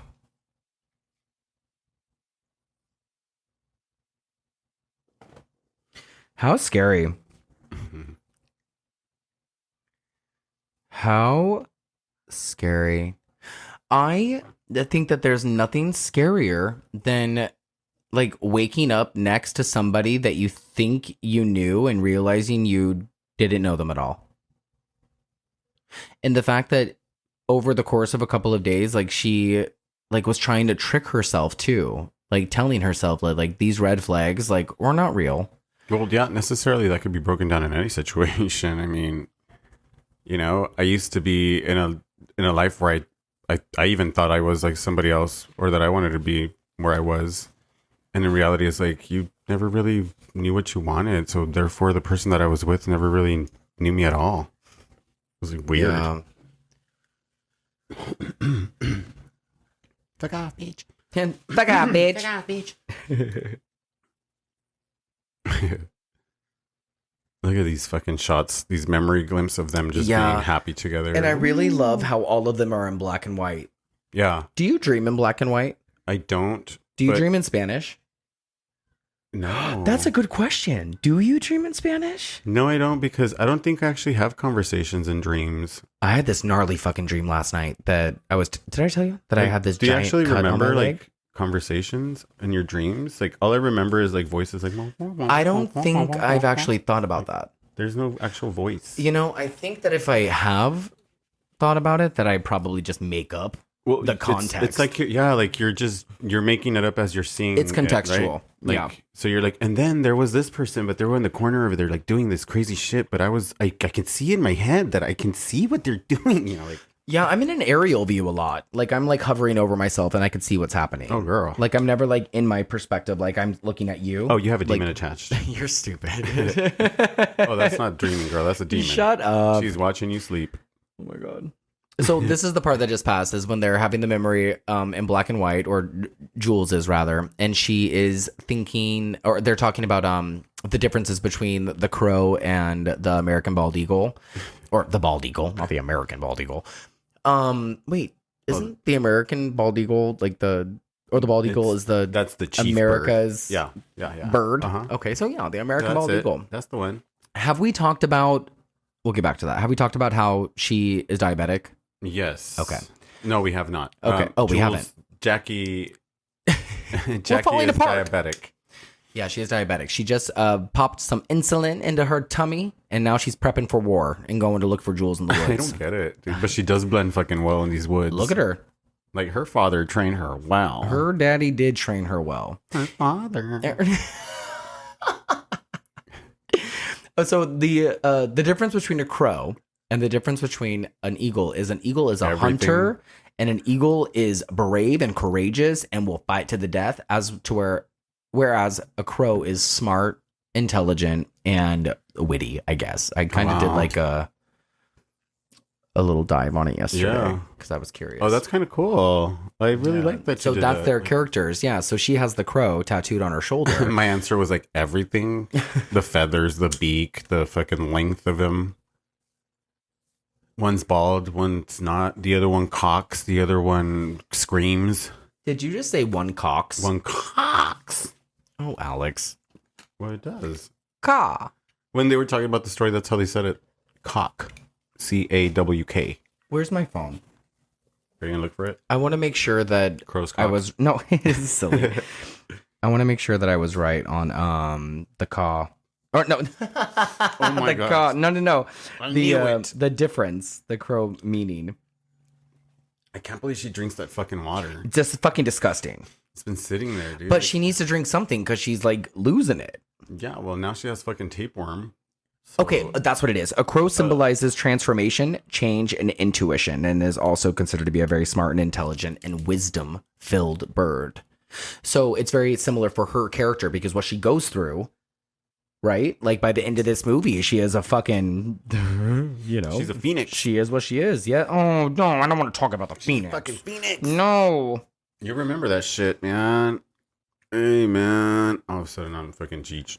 Hey, man. I was serving a guy the other night that looked exactly like Tommy Chong. I'm sure he was. Didn't you meet his daughter or like? I went to an Oscar party at his daughter's house, and his daughter keeps popping up on Interview with the Vampire season 1. What's up? She's a fucking asshole.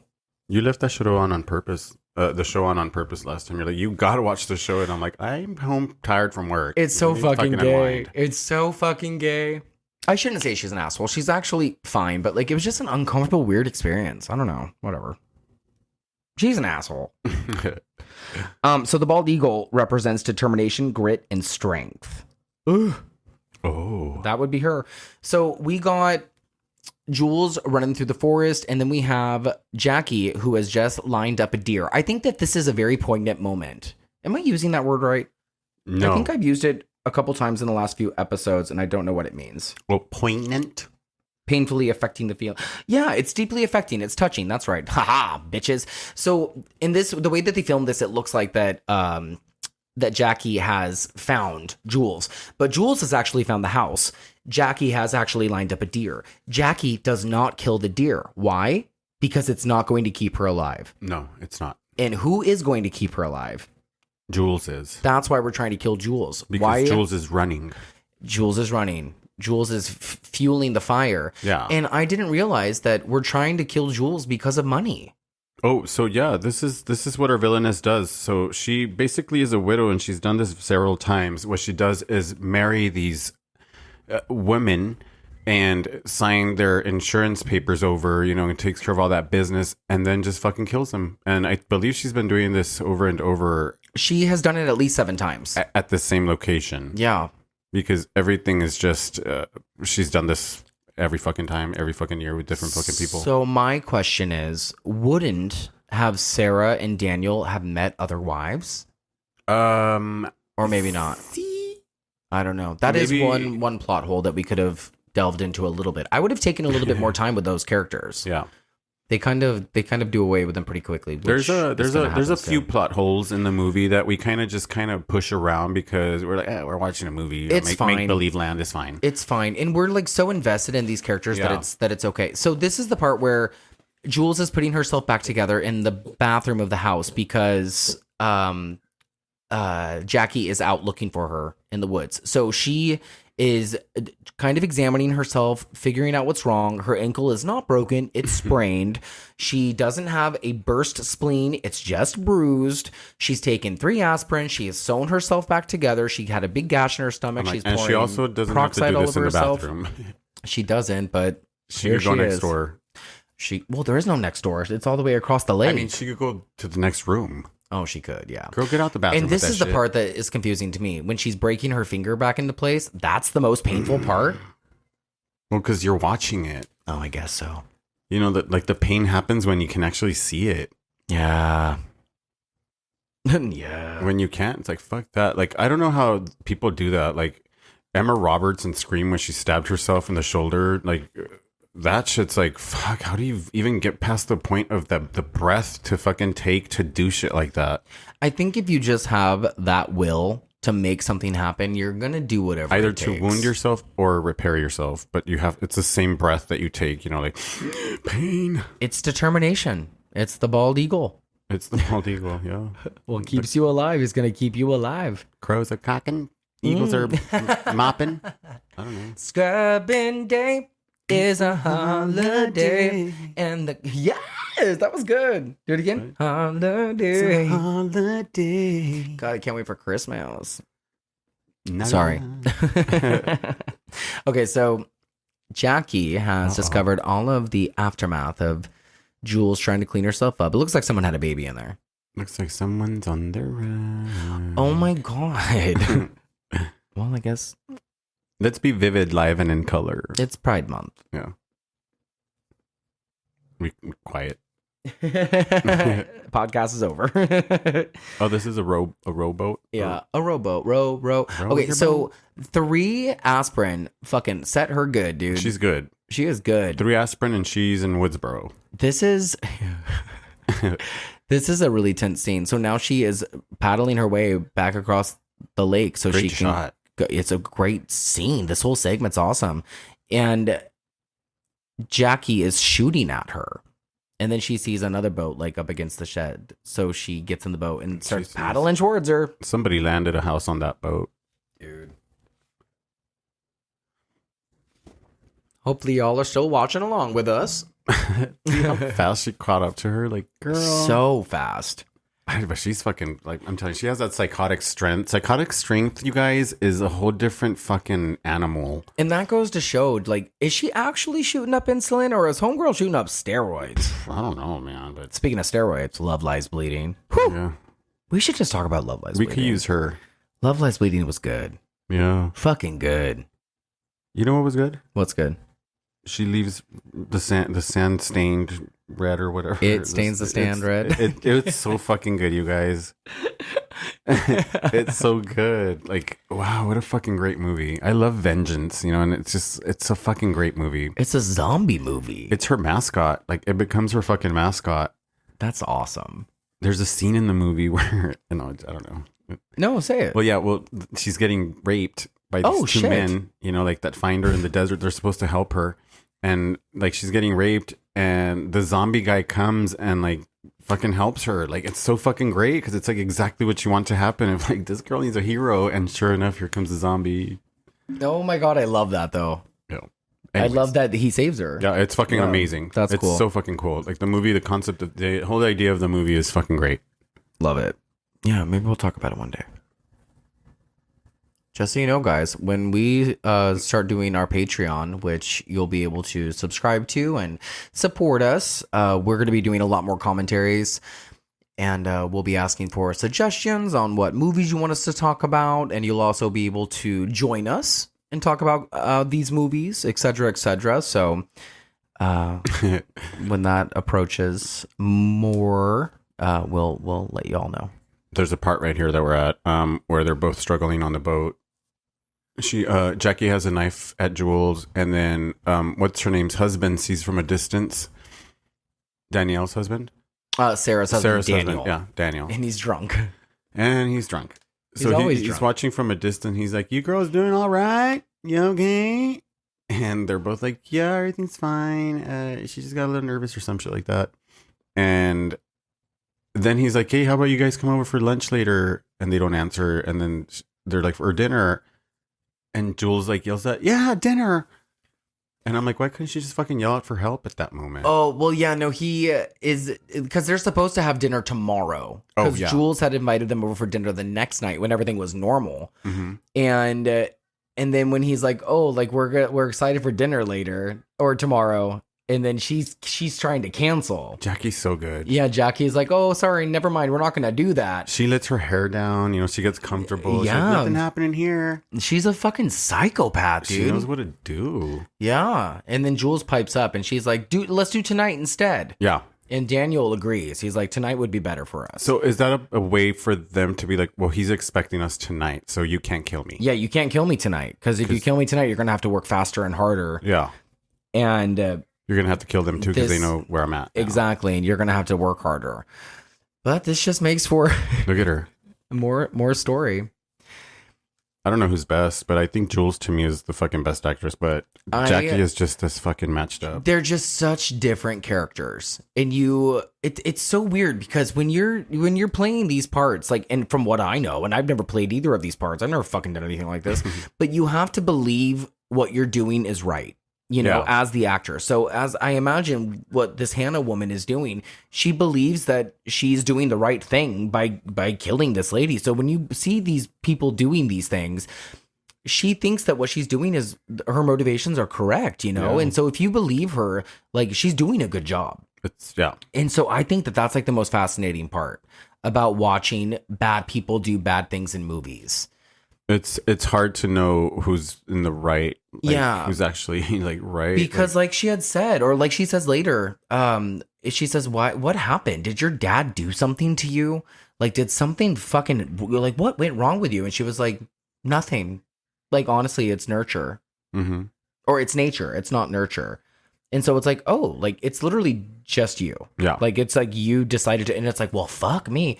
This is wild. Like she's bathing her in the bathtub and she's trying to drown her. Yeah, Jackie's bathing Jules. Ugh. And she's trying to drown her. We get some boobies. Yeah, and we also had some taco for that sauce. Oh my gosh. We're not afraid. Raw, colorful, and vivid. Not afraid to go there.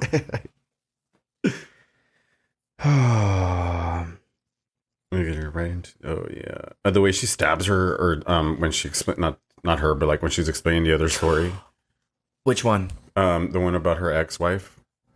Later in the movie. I'm just moving forward, but goddamn, dude, this girl is not afraid to use a knife. No, and she's very descriptive. Mm-hmm. Like when she's right here, when she's threatening to her and telling her how she'll kill her. She's a hunter. Yeah, she's done this shit before. Yeah. This cabin is so old. I fucking love it, dude. I would too. not change the color outside. I love this fucking cabin. The bathroom is just crazy. I love how she's protecting her body now and how like she's just so scared of her. You know, get away from me. Yeah. Don't touch me. And they do a lot of close-ups on the head of the bear that she supposedly killed, and they do a lot of close-ups on that antique gun. That looks like a clay mold, but okay, it's for. Oh God, the scene is really hard. Jackie and Jules are in front of the fireplace, all dressed in black. I think is really interesting because that's like, who fucking died? Like, who's gonna die? But they're having the "what keeps you alive" talk again. And sorry, I keep hitting my microphone. And Jules like begs her, like gets on her knees into her lap, like her head in her lap, and is just begging her. And she's like, "You're sick. I'll help you. I'll stay with you. We'll get past this. Please don't kill me." And Jackie basically says, "Fuck off, bitch." Mm-hmm. Like, I know what I'm doing. I don't like you. Yeah. Like, I just want your money and your insurance, girl. Oh, would you do this? What? Would you do this? Do you think that, well, I guess my question is, do you think that Jules is acting right now to get out of this? Or do you think she's being serious? Part of me believes that she's actually serious. No. Part of me thinks like, that she is really trying to, like, not only is she trying to stay alive, but she is like. And this is in particular, it's what this movie is kind of like made. This movie isn't about Jules being a victim. You know, it's not her running to how can I say this? Like, this movie is more of it's a survival mode movie. Oh, like, yeah. You know, like, she's in full survival mode. Like, how can I get the fuck out of here? This is me trying to survive this bitch. Like, she's not going to kill me. As opposed to, you know, her actually being a victim. What is the word that I'm trying to look for? But yeah, basically what I'm saying is, like, this is not one of those movies where, you know, she's just like waiting to be killed. She's in survival mode. Yeah. But part of me still thinks that if Jackie was like, okay, yeah, you know what? Thank you for understanding, that homegirl would be like, oh, thank God. And that they would leave this house, the movie could be over, and we wouldn't know what happened, and that they could possibly live happily ever after. The way this movie's go going, to couples therapy. Lesbians are weird. Yeah. But so are gays. Gays could probably stay in a toxic ass relationship and be there for a long time. That's horrifying. Hello, you were married for 20 years. That's horrifying. You know what I mean? Like, I've been in terribly toxic relationships too. My marriage sucked. Yeah. Oh my God, I said that and a fly went up my nose. Ew. God. You're possessed. This is where we get the first wife chat. She actually had another wife named Erica who died tragically. She mourned with her parents, read at her funeral, and she's going to do the same at Jules's. Yeah. Motherfucker. It was, it happened when she was 19, by the way. Oh, boy. And then we're going to have dinner time. I'm going to take my headphones off real quick so I can get a Diet Pepsi. Why? Hold down the fort. Come back. No, wait, where are you going? This is the cover of the movie. Oh, no way. Why do we need that? There's better shots. Oh, but you're right. I did see that cover. You want a soda? Yes, please. So we're being interrupted by the neighbors right now as we were having that moment right in front of the fireplace because we were having dinner. And of course they have to come over right when the gossip was getting juicy. Oh, they're cold. Yeah. Thank you. I put 2 in the fridge specifically for the movie. Specifically. Commentaries are fun. It's weird because we've toyed with the idea of maybe just only doing commentaries, but Alex really likes it when we do regular episodes too. It's the same type of energy. I personally just like editing out every time I click my tongue or I say the word or and. Oh, I don't care. But Alex don't give a fuck. I'm like, if I'm talking to a person, this is how I'm going to talk. I'm not going to edit myself as I'm having a real conversation with a human being. I do have a mini panic attack every single time I upload a commentary though. No. Fuck out, bitch. Fuck out, bitch. Where are we? Okay, so it's dinner time, you had said, right? Did I miss that? Yeah. We're at dinner now. God, so I know I've said that like every part's my favorite part, but this part, I love the coloring, like the color coding in this movie, I already said is so good. But here in particular, the part with like how the lighting on their faces is, how the black goes with the wine glasses and like the red bounces off the candlelight, and how the candles are framing Jules when she gives this monologue after Sarah asks like, oh, how did you guys know about each other? And then when Jules gives this monologue, I just think it's fucking stellar. So fucking stellar. But this setting that you're talking about reminds me of like the the dinner setting on Hereditary, the movie. Oh, we watched that scene. That's why I wanted to watch it. I was like, oh, that reminds me so much of that scene, like sitting at dinner and like, so fucking good. You guys can listen to our Hereditary episode. It's one of our top 5 episodes, believe it or not. It's a great episode and a great movie. I think our top 5 episodes are Single White Female, Killer Clowns from Outer Space, Urban Legend, The Worst Witch, and Hereditary. Yeah. Isn't that weird? What a weird top 5. So, if you were in this situation and you were Jules, would you even waste time, or would you be like, this bitch is trying to kill me? Someone help. Because this means that she believes her and that she is actually very scared. This is the perfect opportunity for somebody to be like, I'm going to go to the bathroom and I'm going to jump out of the window and see you folks never. But she's so hurt. And she's also probably doped up. Yeah. You take the leap anyway. Did you know that she won a Daytime Emmy Award? She's just so broken. For a soap opera? Really? Yeah, I don't remember if it was All My Children or... She reminds me so much of Michelle Williams. Oh, they're very similar looking, aren't they? Mm-hmm.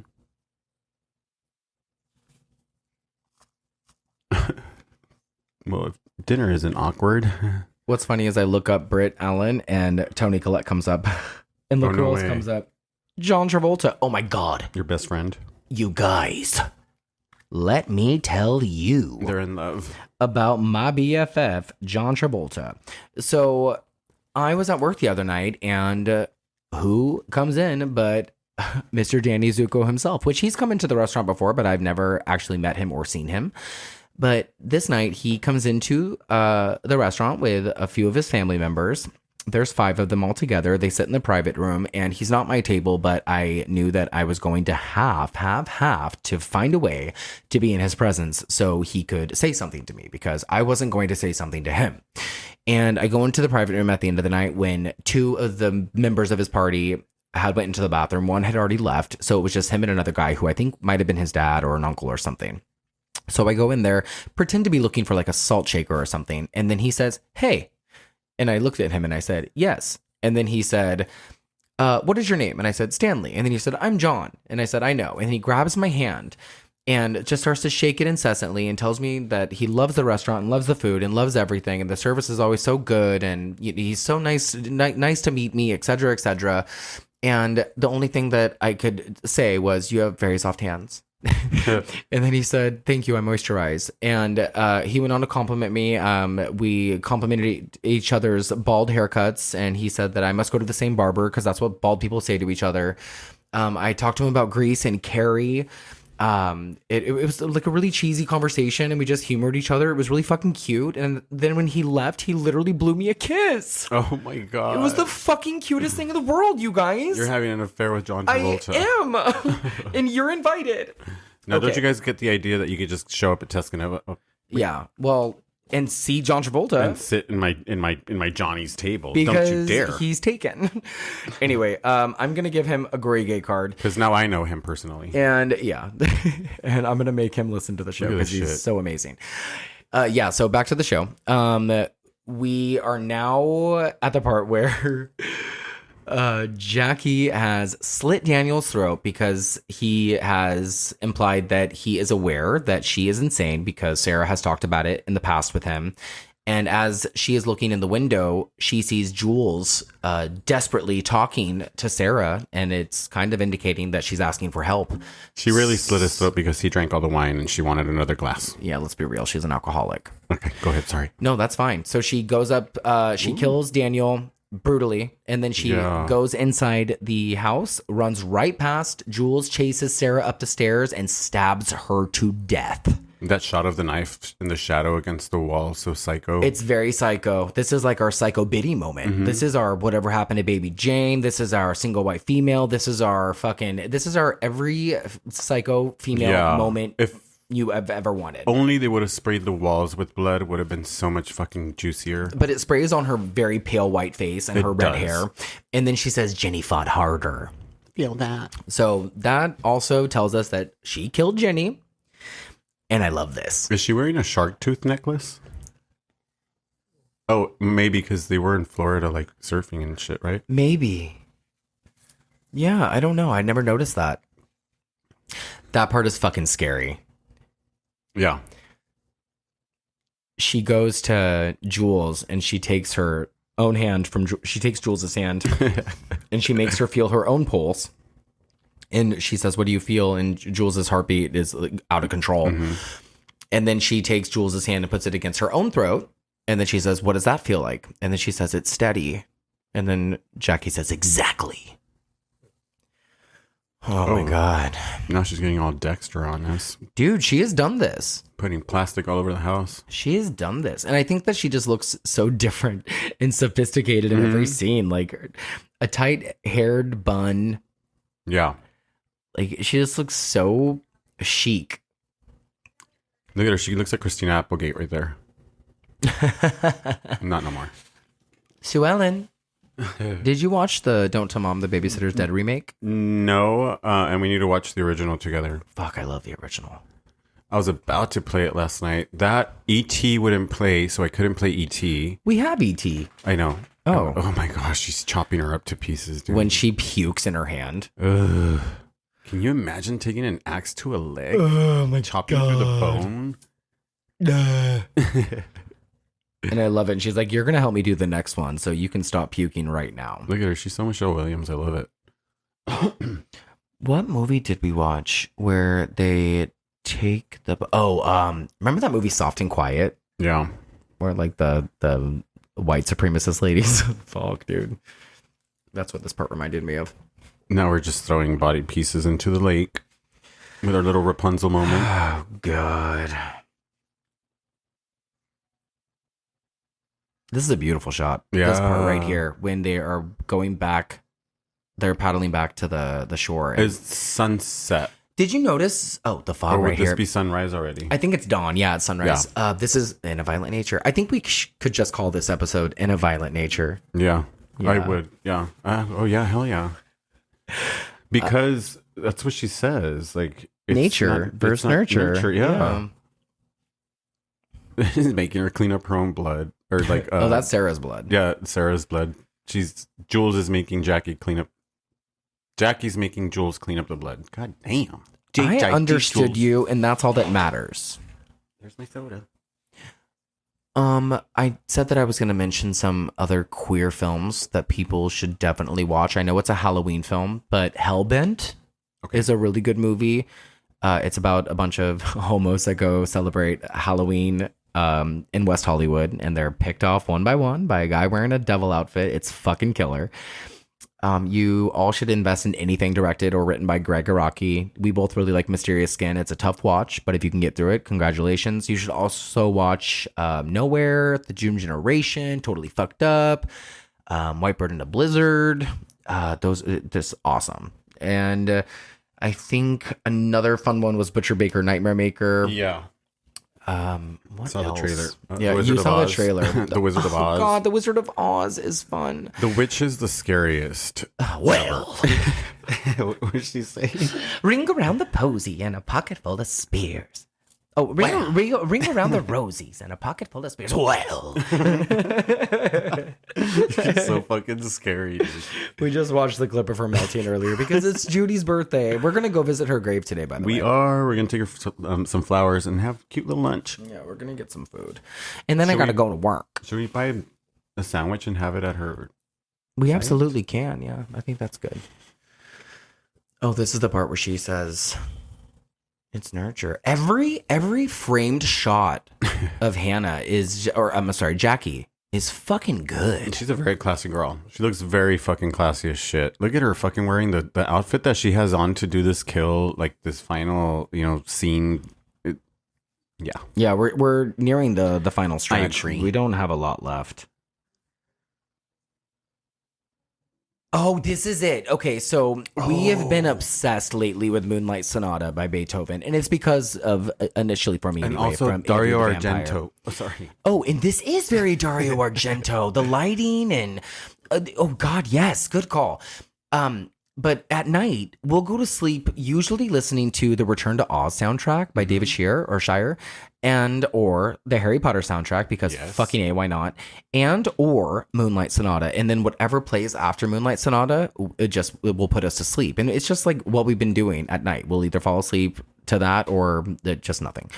And I was watching this the other day and that came on and I didn't tell Alex about it, but I had like a little silent breakdown over it. I was like, fuck, of course this would happen. And then we were watching it the other night and I was like, listen. And he was like, no way. Yeah. I love Moonlight Sonata. It's so good. And it's my favorite part of the original Interview with the Vampire. Yeah. Claudia. She's playing this song. You've She's been a wiping the very- house down. Very naughty little girl. Jeez. Sorry. And it also reminds me of Orphan. Wait, she brought out the black light to turn on to be able to clean off the blood from the entire cabin. I just would burn the cabin down. No. Oh, then She's she gonna need wouldn't it be for able her to do next- it again. Yeah. That's great. Oh, also, she had said that she was originally going to throw Jules's body in the lake. That was like the original intention because she's drowned a lot of her other girlfriends or wives, or rather, in the lake. And the lake at its deepest point is 350 feet deep. Holy fuck, that's horrifying. Is that deep? That is horrifying as shit. Are you kidding me? That's isn't that the size of the Empire State Building or the? Let's ask Alexa. How tall is the Empire State Building? The Empire State Building is 1,000. Oh.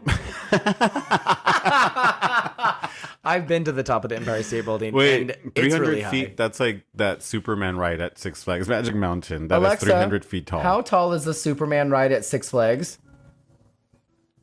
According to an Alexa Answers contributor, the Superman Tower of Power at Six Flags over Texas was a drop tower ride, and its height was approximately 325 feet. Good call. 39 Okay, Alexa, shut the fuck up. Thank you, Alexa. You're always the best. She mad. Oh, I thought she turned the TV off, and I was like, no. Yeah, but that's kind of deep for a lake. I would say that's pretty deep, I guess. Fuck yeah. There's like monsters living in there. Fuck that. During the whole Moonlight Sonata segment, we have Jules tied to the bed upstairs, and she's just thrashing around in slow motion. But look how easy she gets out of that knot. That fucking 99 cents. Oh, wait. Rope. This is a dream sequence. But it's just a dream, but she is tied up like that. She is tied up, Yeah. yes. But in this part, it's a dream sequence because Yeah. she stabs her. And we get a little armpit hair. Oh, yeah. Well, she hasn't been able to shave. Well, no, but that must be like hot for some like lesbians. And oh my gosh. Oh, it's a thing so now. hot. I think it's just a thing to be a natural, free baby of the earth. It's not just for Italian women. I just think it's a thing. Well, when I was growing up in the 80s, that's all it was just like Italian women and their hairy legs and armpits. Good for them. It's so funny. The other day, Erin was wearing those shorts and she thought I was making fun of her. And I was like, no, they're fine. But it was just because I haven't seen her legs since like high school. Not that she has hairy legs or anything, but they're just covered in tattoos. And I just haven't seen her legs in like 20 fucking years. You're funny. Like all she ever does is to wear like these like culotte tight pants and skirts and like things that expose her Erin has tattooed legs. never worn a skirt in her life. What? She has never worn a fucking skirt. They're not like short skirts, but she wears like lengthy skirts. Oh, like dresses? Yeah, like Okay, dress type yeah. skirts. Okay, sure. I'll give you that one. Would those be skirts now? Like spurts? Oh, look what she's wearing today. She has like these checkered What shorts is that are up to her fucking happening? like thighs. Like, come on. Erin, we're stalking you and Erin, criticizing your fashion choices.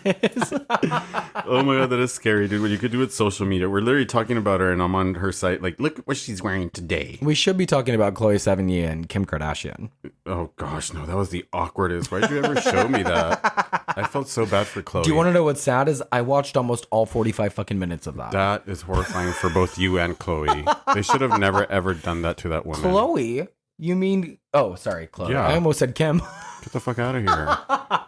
Kim was so fake. I hate her. Oh, no. I know hate's a horrible word. Her. Hate's a horrible word, but I mean... It's just a different, like... You can't categorize them together. So no, that interview was so stupid. It was the most stupidest, like senseless interview ever. It was inappropriate. Yeah, very. I think your words are also correct. Senseless is very right. I think that whoever had the idea to put them together, like, I think that Chloe probably was like, okay. No. I mean, she's fucking dressed for the red carpet. Chloe looked beautiful. And here's Kim wearing this Balenciaga sweater. Like, we get it, you know, that she is the face of whatever fashion, but it just didn't make no sense. It was the stupidest fucking interview ever. Like, I would have rather put Megan Thee Stallion with fucking Kim Kardashian. You know, somebody that speaks slang like her, kind of, you know, like, that understands that the difference in what you're talking about. It was just so stupid. Yeah, it's not very enthralling. Yeah. I'll tell you that. We are now at the part in the film where Jules is being being told by Jackie that she is to remove her stitches with a pair of pliers and she has to eat because she cannot be found with stitches in her stomach when she pushes her off the cliff again, nor can she have an empty stomach because it has to look like an accident. And we also find behind the bear head that's hanging above the fireplace, what do we find, Alex? I don't know. Oh, whoa. Is that the gun? No. Oh, no. It's, what is it? Oh, I guess Alex is finding out for the first time. I am finding out for the first time. This is also a reaction video, I guess. Although we're not recording a video. We're not recording. No, at this point, like, I would look down and I would see that she would just reach for the gun. But, oh, it's the box with all the necklaces. I totally forgot about that. Yeah. So she reaches up for this little box that I also carry in my own bag, which is weird. Oh, is it full of lockets? No, it's full of little screens for my pipe. Oh. It's so weird. It's the same little box. But she finds the little box of lockets that she's gave to former wives behind the bear head. There's 7 of them, I counted. 7. Which is 8 with Jules now, right? It would be 8, yeah. Damn, this bitch has money. I love it when she says... oh, wait, no. It was never about money, she says. Yeah. Wait. Why not just go skin a cat or something? I love that. Wait, so if it was never about money, what was it about? Well, the thrill I of think just it became being a game after. Like, that's why it's like, you know, like what keeps you alive is the game. Like the hunt. I know what it is. Or I don't know. No? I don't know if well, no, it's not that I disagree with you. I think that makes perfect sense, but also I don't want that to be it. No. You know what I mean? I would rather it be about money. But also it does make it a little bit more interesting for there to be no given explanation to us. But if there was about money, there would be a briefcase full of money initially from the beginning of the movie, or a backpack, or she would just they bag. just share like a bank account. That's a little more trouble-esque than taking somebody out to the forest and killing them. Yeah. Then a bag Wait, full trouble of money. what? Trouble-esque? Trouble-esque. Oh, that's my new word. I like it. You guys write it down, use it up however you want. But it's copywritten. He just made it up.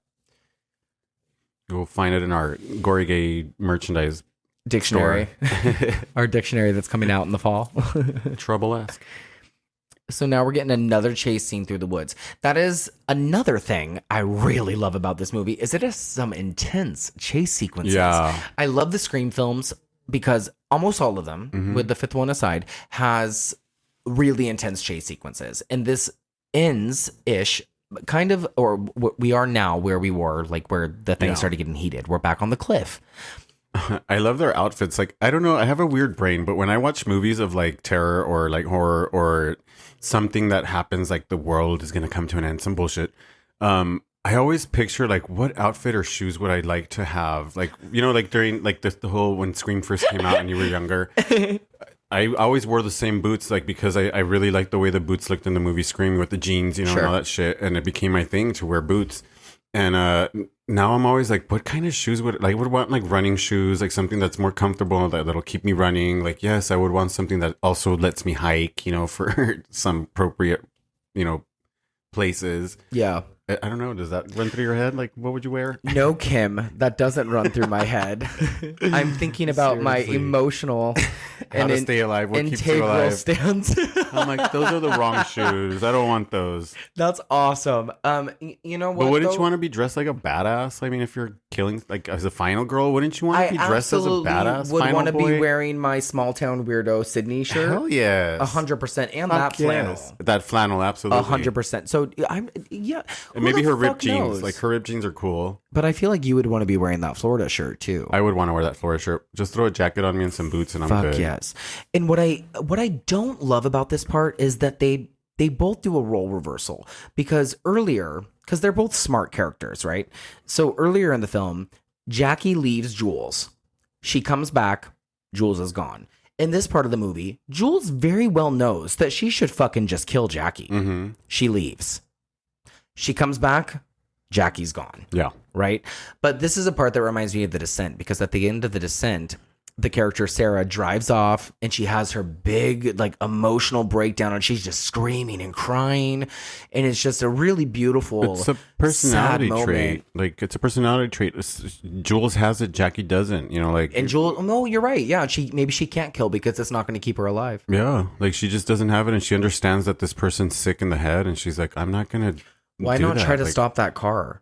No, fuck that. You just try to fucking get away. That car's going the wrong way. Why would you want to go back? Why not intervene though? Like, why not cut in front of it and, like, or flash your lights and try to do get some what? help? I'm Try to to do get what? help. Get in a car that you're already on, speeding away anyways. Let's go. I mean, I don't know. Oh, look at it. This is the same ending in A Violent Nature, but there's no conversation. I'm telling you, this is the prequel. I love this though. Her just fucking screaming. See, that's what I would do. I would just fucking scream and fucking press the gas pedal to the metal and let's get the fuck out of this place. Never again. And then be like, ooh, waterfall, and stop, Cool. Cool. Take a selfie. Oh, look, there she sees the crow flying. Did you see? Like, across the glass, there was a crow flying. That's why she stopped. So she's in the car and she's screaming, hollering, and we don't see anything else, just the glass, the reflection. Outside of the reflection, there's a bird that flies across the glass. It's the crow. And now she stopped and she's looking at the crow on a pole. I didn't know. Oh, and then that's why this conversation's happened. Okay. And she has a tattoo of a crow on her shoulder. I fucking get it now. Are you scared? She asked her. Sarah. Sarah.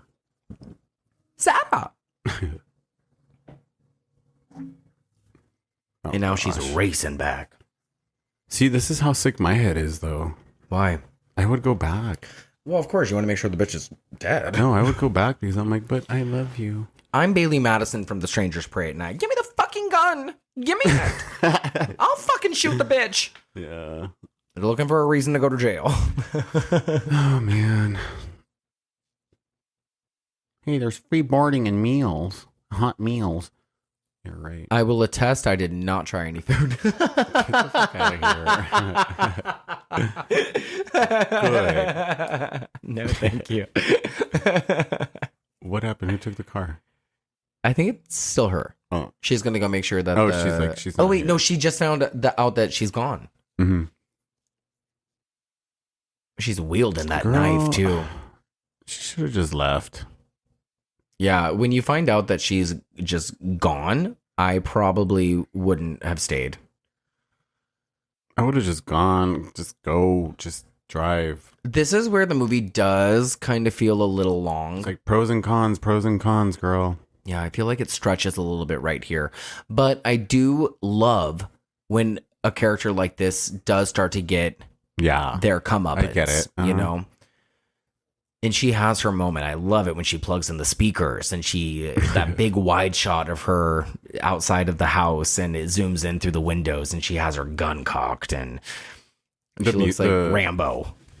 Rambette. The song that comes on is The song is stupid. So not for this movie. Yeah, it was not for this movie. No, but I would have rather had the demon in the grass song right there. You know, bloodletting out of my arms. The Moonlight Sonata. Oh, All over again. Like, my God. this is your song, I'm playing it for you. Boom, boom, boom, boom, boom. Yeah. Boom, boom, boom. Oh, I love it. Instead, we play rock and roll because school's out for summer. Oh, yeah. It is that's what it reminded me of, is the Scream moment with Nev and Rose McGowan sitting on the porch talking about gerbils. Yeah, I know. We're all scream, scream, scream. But did you meet Melissa Barrera? No. Have any of you actually met Nev Campbell? No. No. Don't worry, I didn't meet Melissa. Do you know John Who's John? Oh, John, my BFF? Travolta? Travolta. I love it. When I told him I like his movies and he was like a big reason why I wanted to become an entertainer, he was like, oh my God, okay, that's a big compliment. Thank you so much. Like, what movies? Like, what movies do you like? And I said, oh, like Grease and Carrie. And he was like, no, not my movies. And I was like, oh, well, I was like, well, I do like Grease and Carrie. And he was like, well, those are good ones. Those are really good ones. Thank you. Thank you so much. And I was like, Grease is the word. Grease is the word. And then he went, and I was like, okay, we're done. I felt so dumb. But he's such a nice guy. Anyway. Yeah, I bet he is. This episode is called John Travolta. What kind of laptop is that? I don't know, but the lighting would not work because the sun is directly behind her. So all she would see is like a shadow, like, like the silhouette of a person. God, the lighting is so good. Mm-hmm. Look how clean the air is. Like, you know how like in real life air, there's like dust molecules? Yeah. And like, it just looks so weird. Yeah, you're right. Forgive me. That's loud. Dust particles. Yeah, it's weird, right? Okay, and so this whole time, Jackie's just been like chilling. She's just like hanging out outside. Hanging out downtown by myself when I had so much. Then thinking about myself and then there she was. Wait, is she chilling or did I just make that up? No, she passed away. She passed out. Dude, she hasn't moved. Like, Jules is just standing in that window. Like, it's like almost a new day. Looking at myself and then there she was. That's stuck in my head now. Hear that? ASMR? Oh gosh, no. It's like sheriff. That's gross. Do it again. Just kidding. Did you tell me that her hands were... Oh, wait, that was a different movie. That was The Wind. Remember in The Wind when she's holding that gun? Oh, yeah. And her so hands are long. like hot and burnt. Yeah. There she is. Our girl Amy. Amy Adams. She kind of looks like Jenna Fisher, too. Oh, man. Good shot. Like the Yeah. lighting. You see what I mean? Like the sky, the Mhm. lights, and then her like right there. What the fuck? It's brilliant. Ooh, she's pissed. Why are you playing that song? Isn't it their song? I think so. It's like one of their make-out sesh songs. Some shit. I don't know if we mentioned, but this cabin or this big house belonged to her great-great-grandfather who was given the land as long as he promised to keep up with it. Or something of the sort. So Jackie has gotten back to the house finally. She is looking for Jules, and as she is calling for her, Jules steps up behind her with that antique gun that she has pulled off the wall, and it's pointed at her head. I fucking love what the camera did in that that reveal when she walks up behind her like that, the way it zoomed into the back of her head, because Yeah. we were already watching her from behind Jackie, and then Jules walks up behind her and she just fucking, the camera just zooms in. It's so fucking good. Yeah, the rest of the movie is, I mean, it's been at a pretty high level. Like it's been at pretty like fast pace, I think, but it's pretty fast for the rest of the runtime. Oh, we woke. Yeah. She gets on her. Are you snoring, sir? Sheriff is bored. Oh, and see, I don't think that she swears a lot in this movie, Jules. And so, and even this one, No, even, there's not a lot of swear. Even Jackie is like, I'm not playing around. And like just now, Jules like, I'm not fucking around, Jackie. It's already violent enough. Well, Curse words are overrated. no, I don't fucking think so. I fucking do. Ooh, And then she hits her in the back of the head. I love it because that's exactly what I thought. Because she's all trying to convince her that the gun is old and it's going to shoot and like fuck her face up because it's the all the pieces. What are did I just call burst. the whole time? My whole life, I thought it was Trap hole. I thought it was scrapple. Scrapple. And then I thought the Paula Cole lyrics were wearing scrapple in his skin. But I think it's trap hole.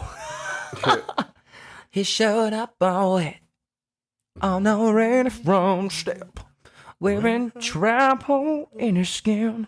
It's not wearing scrap hole in his skin. It is not. I'm not going to let you do it again. Look at her, the way she quivers her bottom lip. Britt Allen, dude, she is well deserving of a daytime Emmy. At the least. Mm-hmm. Give her all the awards. Girl can cry. This is great. It really is. But see, here's the thing. Every time Jackie says something, I fucking believe her. Yeah. No, it's true because she's pretty smart. Like it's true what she says. I hate her. Yeah, because I believe her. Jules' makeup right now, though, like the blood stain on her eyes is so fucking like well done right here. It looks like kind of like if it was bruised, but it's not no more. But it kind of like you could see the blood, like kind of through the skin, broken up still. It looks great. I'm just gonna have her turn around, and of course she's gonna grab the fucking gun. No. She's definitely a killer. Both of them or just Jackie? Just Jackie. I think that they could both. I mean, I think that Jules could be one if she had to be. Look at her. She's trying. Survival mode. And let's notice that gun is not hurting her. But see, and it's no longer survival mode. This is now she literally turned the book because, Turn the page. Turn the page because now she became the killer. She necessarily did not have to go back to the house. She could have just gone away, but now she's in the game. Like she's also now become a killer. Like she wants to get her revenge. She has a target. Yeah. It's funny when the tables turn. Because the cops will question, why did you come back? Why did you shoot her from behind? Like, why did shit like that? Which she doesn't shoot her from behind, but I mean, in all cases, if ever you shoot somebody from behind, the question will always be, if the person was running from you, why did you shoot? To which I say, fuck off, bitch. Fuck off, bitch. Because she was running from me. Yeah. I want her to run. You need to pay attention to me. I would have just said, yo, you started this. And I would never go up an attic the way she did, like putting my hand up first and then my head. Yes, you would. Gun first. Yes, you would. This is a really, really epic fucking fight, though. And here's why.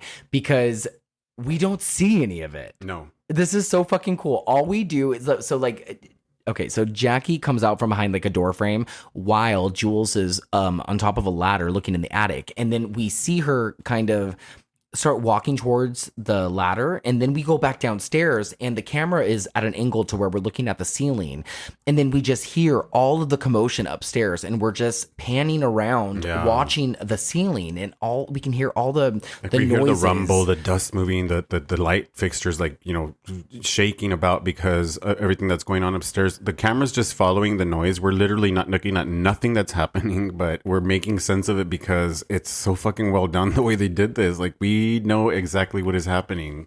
Oh, it's fucking well done. And it's all one continuous shot. And then we see Jackie come down the stairs because she's the one who won the fight. Yeah. This fucking bitch. She killed Jules. And it's so unfortunate because we're really rooting for Jules at this point because this bitch is just terrible. Yeah.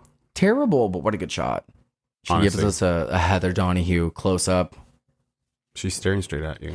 And I honestly thought it was going to end here. Yeah.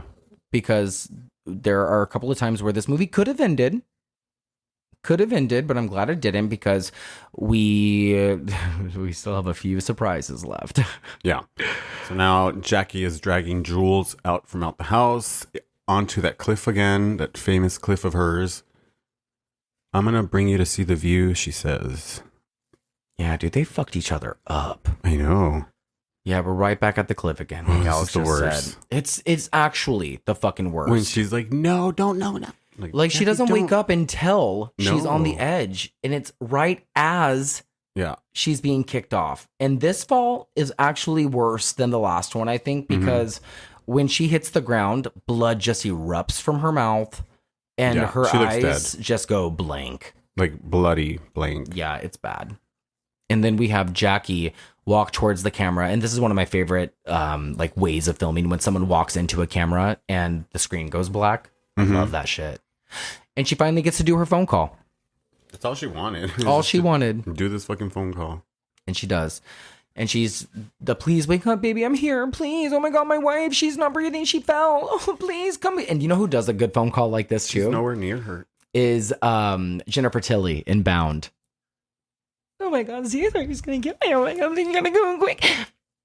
Yeah. That's so fucking good. Bound, baby, another good queer horror film. Directed by the Wachowski sisters. Also, Emma Roberts and I'm just kidding. I don't know what the fuck I'm saying.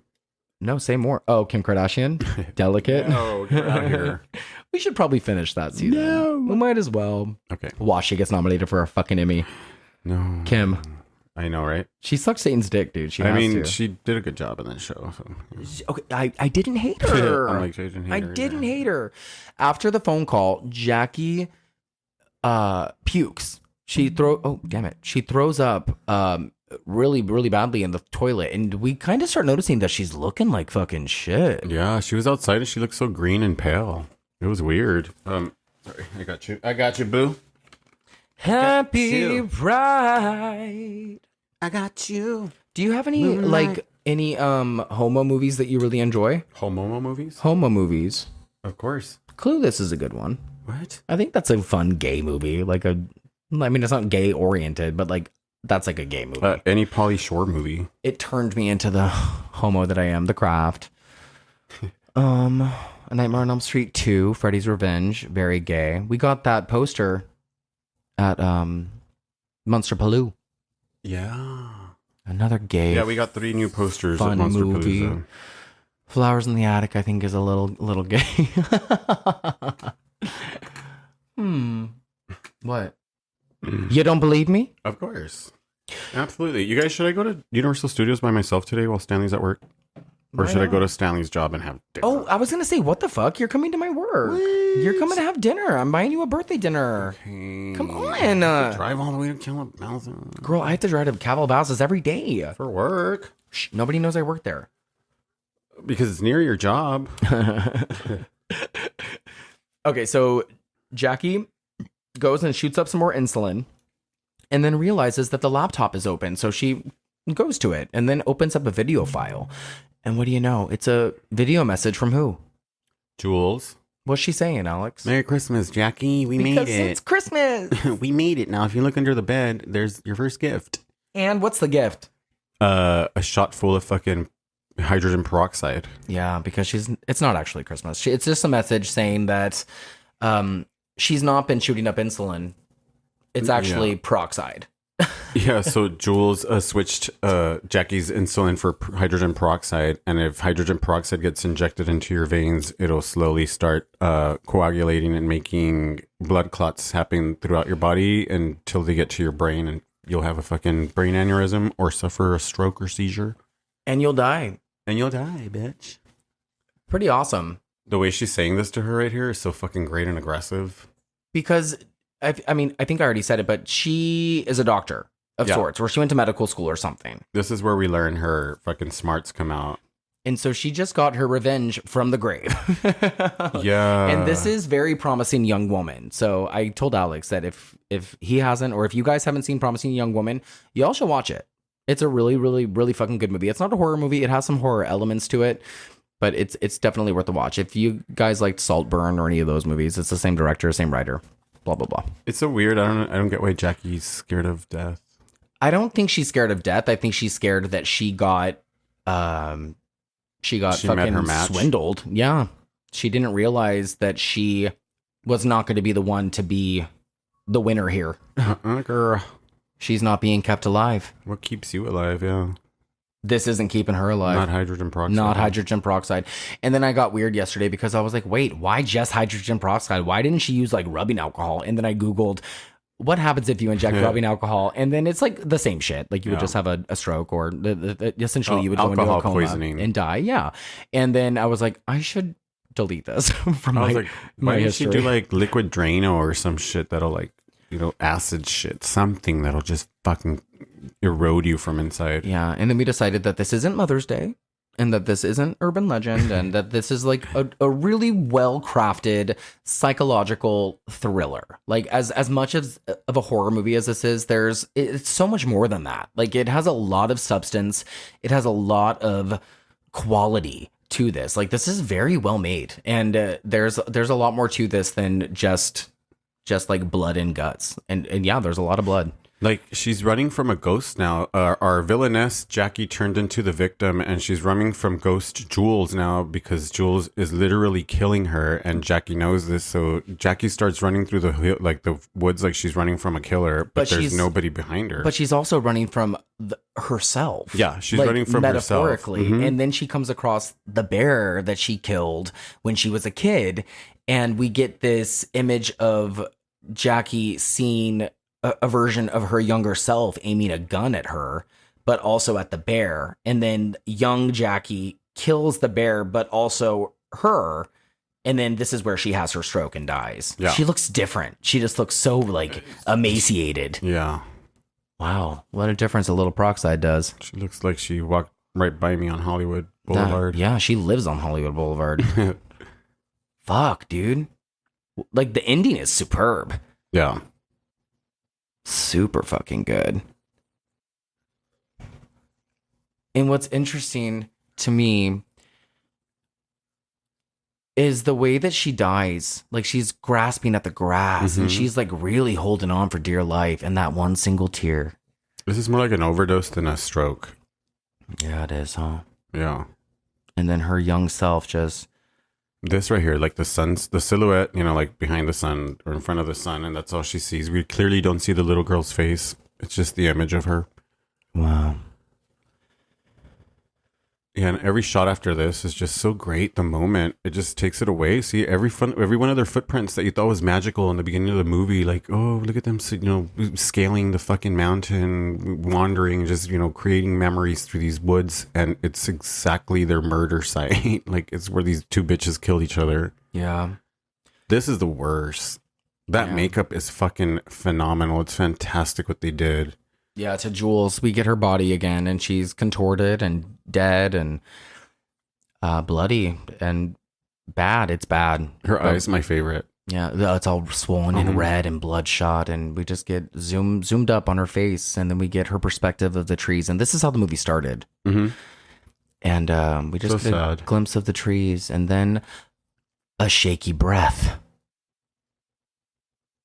and the movie fades to black. We're waiting.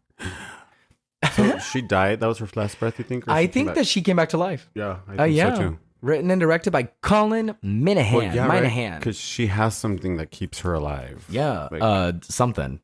Strength. Life. Yeah, life. Brittany people, Allen, baby. Family. Let's clap for Brittany Allen. Fuck. Hannah Emily Anderson. That was what keeps you alive, guys. That was our pride pick for this week. Did it with my tits out. He did. He stripped halfway through. I obviously give this movie a 5 out of 5, even with the pacing issue in the last like 15 minutes or so. Like it's worth it. This is such it's a slow burn original score by Brittany Allen. Yes, I love that. I love that. And her husband's the director. And he wrote it. Yeah. I just think that's so badass. I think it's so cool that they collaborate. And they work on a lot of their movies together, which I think is really cool too. Power couple. Yeah. And she was an executive producer on it. So neat. We're looking at the credits, obviously. Yeah, on my Gory Gator, it's a 5.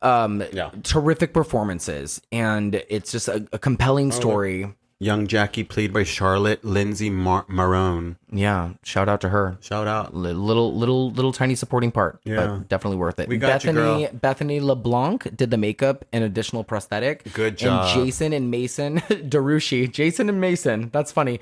They did the special effects. Brittany Allen was the costume designer. Oh wow. Wow. Colin was the colorist and the editor. This is the people under the stairs, you guys. You're welcome. Linda Minahan was the production accountant. Sounds like it was a family member of his. See, lenses provided by Habibi Films. I know that they use like different, lensing for different filters in movie making, which is great because I love that they're actual lenses instead of like, added shit later on, like filters. Yeah. Mickey Keating. That name is familiar. He's a director. All right, guys. Oh, well, you tell me. What's on your Gory Gator? 5 out of 5. Fuck yeah, dude. Yeah. Highly recommended. Highly recommended. Of course, like as much as plot line, plot holes and wrong choices by the character were made.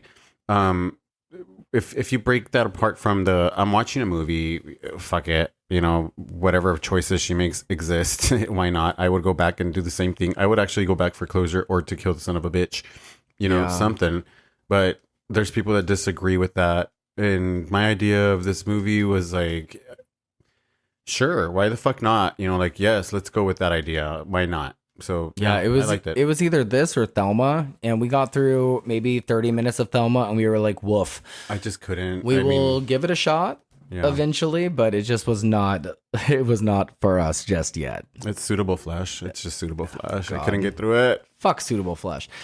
No, I'm kidding. We'll get there. We'll get there again, and we'll in like 5 years, once the hype died down, we're like, Once that movie's everybody- actually fucking cool. once everybody doesn't like it. Once we're done with Harry Potter. Yeah, once we're done with Harry Potter. It took you this long. If you guys want to reach out to us, feel free. We're on social media. You can find us on Instagram, YouTube, X, Threads, etc. at The Gory Gays. You can email us at thegorygays@gmail.com. You can wish us a happy birthday on Wednesday, June 12th. Feel free. And Alex, do you have anything you want to add? No, just go to Disneyland. Woo! Yeah, and we're going to go drop some flowers at our girl Judy's grave. And to our neighbor downstairs, keep fucking. Oh my God, they're so loud. They're It's so great. loud. Please stop. I know you like it, but like it's like interfering with our When sleep I don't schedule. get it, they give it. You get it so often. I'm out when- Like you need to relax, sir. For the 10 minutes that I don't get it. Okay. You're so annoying. I'll take there. Fuck off, bitch. Bye. Love you guys. Stay gory. Stay Stay gay. You stay gay. gay. Stay gory. All right, love you guys. Oh yeah, we're not coming back next week. We're taking it off. Happy birthday to Bye. you and you. Happy birthday to you and me.